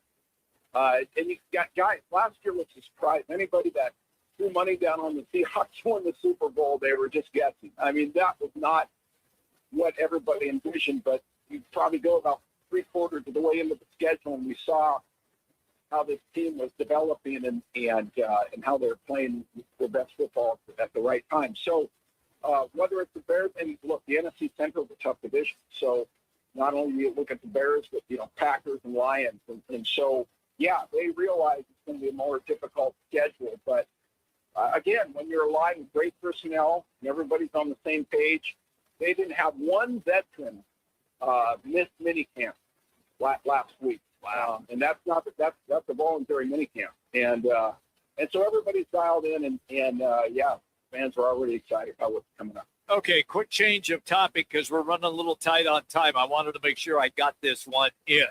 The NBA playoffs are ongoing. Oklahoma City, formerly the Seattle Supersonics. Seattle. Come on, Jim. You're turning the screw into my mid. Yeah, I can tell you. Yeah, that's a sore spot still in Seattle. I know it is. Matt, with all the talk about expansion, and Seattle and Las Vegas seem to be the two top cities, are people lining up right now in Seattle to make that bid? Well, a lot of that stuff is private. So we kind of hear it through second and third parties who perhaps might be putting their cards on the table. So far, I haven't heard of anybody locally that stepped up. Actually, there is from the Kraken, one of their representations is looking at an owner is looking at perhaps putting a bid in. But some of the big names that you would think in the Seattle area of business, we haven't heard anything yet. But Climate Pledge Arena is an unbelievable facility, and Kraken play there right now. And so, of course, it was built to bring in both NBA and NHL. And so people are really excited about what is in front of us here. It's great to have you on the show, pal, as always. Great information on the Seahawks. You have a good day, Matt. Thank you. Thanks, Matt. Thanks, guys. There you go. That's Matt Biondi, everybody in Seattle. Latest on the defending Super Bowl champions. You know what? And all the years when ASU was in the Pac-12, yeah, I'd go up every year to Seattle. Yeah. You couldn't get through a trip in Seattle, even if it was for 24 hours, without seeing somebody in a Sonic shirt. Oh, I know. Hey, listen, man, I grew up there. Yeah. I get it. I know we got to get to a break. I have never seen, I was alive when the Dodgers and Giants left New York. Okay. But I don't recall it. I have never seen a city that took it harder than Seattle. I agree. When the Supersonics left. Yeah. And they'll get a team. And it'll be called the Supersonics. They'll get the uniforms, the green and gold. Yes. And God help the Oklahoma City Thunder the first time they play. Where's Don Slick Watts when you need him? How about it? Freddie Brown, downtown Freddie Brown. Yeah. Hey, look, Don Slick Watts, you know how guys wear headbands now? He was the first. He was the first guy. He was the first. Don Slick Watts. Look him up. Yeah, he was the point guard for the Seattle Supersonics. All right, just a little history lesson. Hey, this segment's been presented by Lerner and Rowe, as well as All City Towing. That's right. It's America's largest towing company. And if you're stranded or you just need a professional transport, All City has the experience to get the job done. Here's the best part. They're open 24/7. Yeah, if you're stuck, you need help, you call All City Towing. And here's all you have to do. You can check them out online, allcitytowing.com. That's allcitytowing.com. And they are hiring. If you want to be a driver or a dispatcher, make sure that you contact All City Towing. Again, just go online, allcitytowing.com, search careers. That's allcitytowing.com and search careers. When we come back, our Lerner and Rowe, one call, that's all. What's on tap and the results of our State 48 roofing. It's your call question of the day. Have you ever been to Rodizo Grill? Let me tempt you. Start your Rodizo experience with their hot, unlimited appetizers. Indulge on our award-winning gourmet salad bar with over 35 items. Then, 16 delicious, sizzling, rotisserie grilled meats and grilled items like our tender top sirloin and Rodizo's signature glazed pineapple, as much as you'd like. Rodizo Grill, the Brazilian steakhouse. Located in Mesa, North Scottsdale. You push hard, you train hard. Shouldn't your soda work just as hard? Meet Kunu, the superfood nutrition soda packed with whole vitamins, electrolytes, and antioxidants. Only 5 grams of natural sugar. Over 2,000 5-star reviews. Voted the #1 soda for athletes. Whole food nutrition, great taste. That's Kunu. Go to HUNUsoda.com and use code ESPN for 10% off your first order. Kunu Soda, soda that's actually good for you. HUNUsoda.com. Code ESPN. Hey listeners, how do you help first responders and their families when they need help? Well, you can come to a benefit concert party at Kierland Golf Course in the Marshall's Pavilion. Friday night, May 8th, 80s cover band Rock Lobster. They tear it up in the AZ band scene. Food, drinks, and fun for great cause. The 100 Club of Arizona has been assisting public safety members since 1968 with line of duty death, mental health, safety equipment, and scholarship for family members. Go to 100club.org. That's 100club.org events page. Bigger fields, bigger events, bigger experiences. Arizona Athletic Grounds. Arizona Athletic Grounds is a 275-acre sports and entertainment destination for athletes, fans, and families. Located in Mesa, AAG is one of the largest multi-sport complexes in the country, with over 475,000 square feet indoors and more than 150 fields and courts. From tournaments to training to cheer, dance, concerts, and corporate events, the Grounds does it all. Learn more at azgrounds.com. Looking for the perfect place to eat, drink, and watch the game this spring? Twin Peaks is serving up bold, scratch-made favorites, handcrafted cocktails, and the coldest Bud Lights and Michelob Ultras in town, poured at 29 degrees. Big screens everywhere, all 5 locations, and an atmosphere like no other. Bring the crew and make it a night. Twin Peaks, eats, drinks, scenic views. TwinPeaksRestaurant.com. Screen time's over. Be home by 11? Put your phone down while we're eating. When parents set boundaries, keep track of where their kids go, and talk to them about the dangers of underage drinking and drugs, they keep their kids safe. Visit TalkNowAZ.com. Be the influence. Talk early. Talk often. Talk now. Thanks. Thank you. Muchas gracias. This message is sponsored by Substance Awareness Coalition Leaders of Arizona.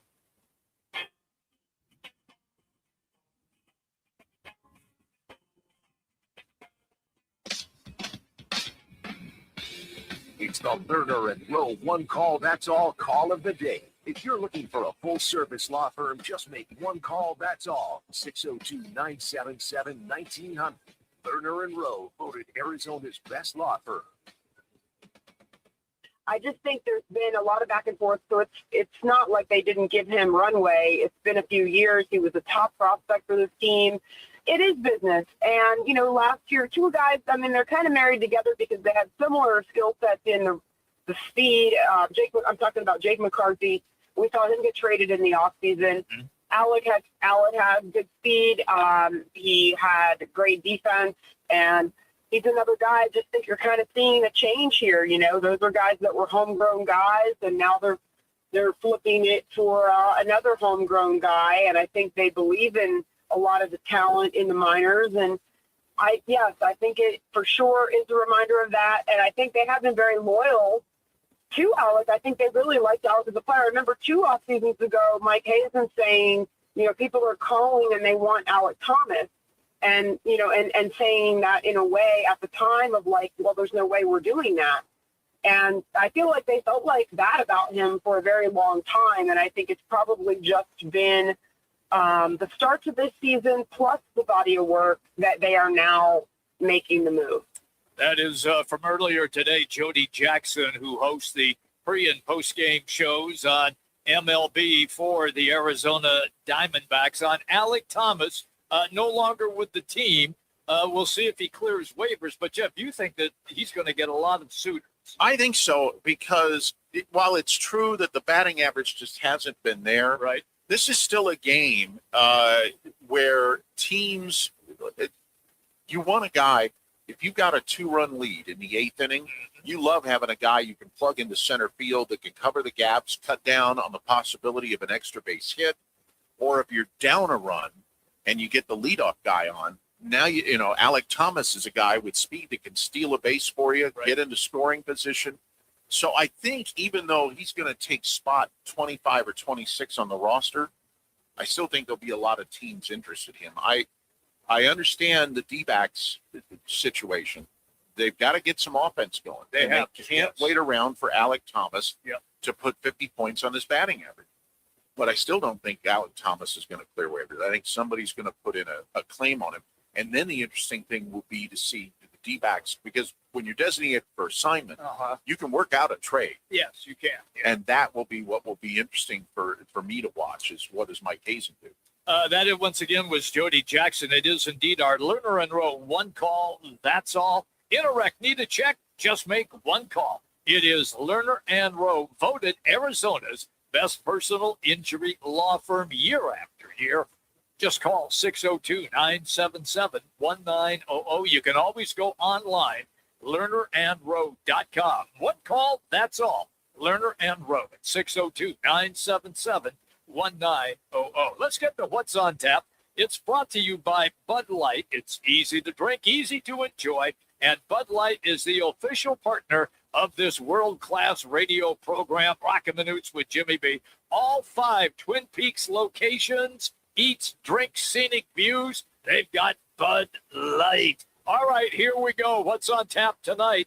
Mets in town. The face-off against the Diamondbacks. You can listen on Arizona Sports 98.7 and on television, D-Backs TV, 686 on DirecTV, Cox Channel 34. Mets and Diamondbacks beginning their series tonight. Also, NBA action tonight as well. Games on Prime. It features the Knicks at the 76ers. Just reported an update where Joel Embiid will play tonight for the 76ers. And for the Knicks, OG Anunoby is out. This is going to be fun. Yeah. And the building, and I don't know what they call it anymore. Is it still Wells Fargo Center? I don't, might be. Who knows? But that building in Philadelphia will be on its ear. It will. Yeah, it definitely will. And then the later game tonight, and it's a dandy, San Antonio Spurs at the Minnesota Timberwolves. I'm really looking forward to watching that. I don't see another 38-point blowout. No. And it goes back to that's something that is just mysterious about these playoffs this year. You're right. They're supposed to be close, competitive games, all of them. Yeah. And we've had some games that are basically over at halftime. Mm-hmm. That brings us then to our State 48 Roofing. It's your call question of the day. It's State 48 Roofing.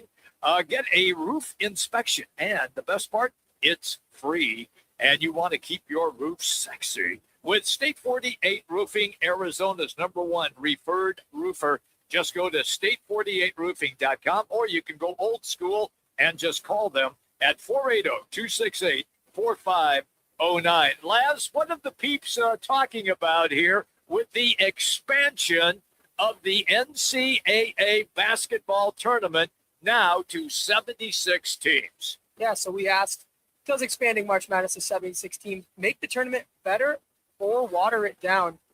And about 67-ish% said worse, and the other 33% or so said it doesn't make a difference to them. But no one said it makes it any better. So, Well, see, My that's the way point we exactly. Yeah, we said that. Is there anybody in the country, and like I said, even Dick Vitale's not in favor of this.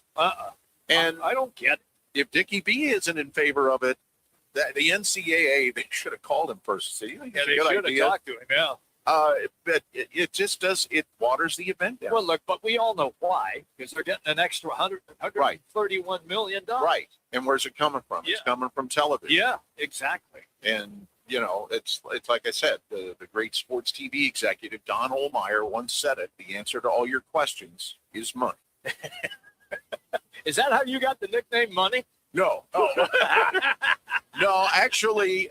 How'd you get that nickname? Tom Candiotti started calling me that on the air when I was on the radio crew of the D-backs. Okay. And it stuck.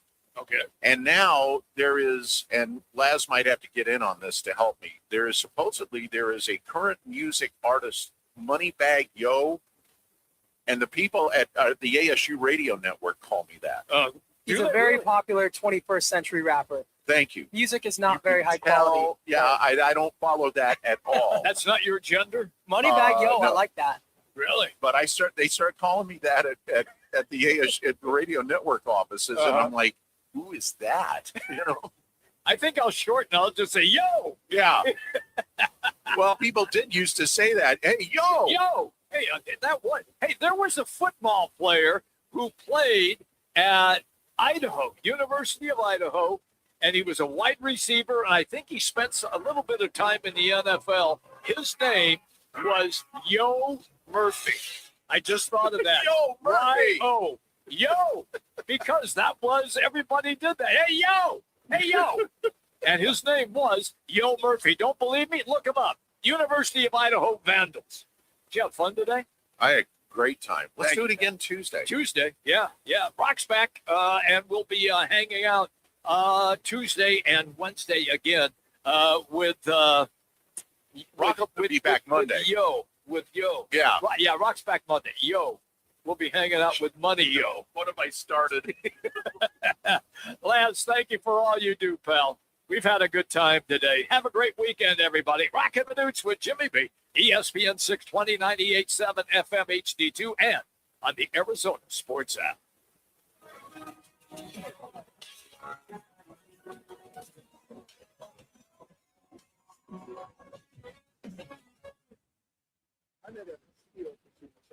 You know, the big wireless companies say they have discounts for people over 55, but unless you're willing to sit on hold and ask, you're probably paying more than you should. At Consumer Cellular, there's nothing to hunt down. We're built for people 50 plus with plans starting at just $20. And our 100% US-based customer service actually answers the phone. Call 1-888-FREEDOM or visit consumercellular.com today.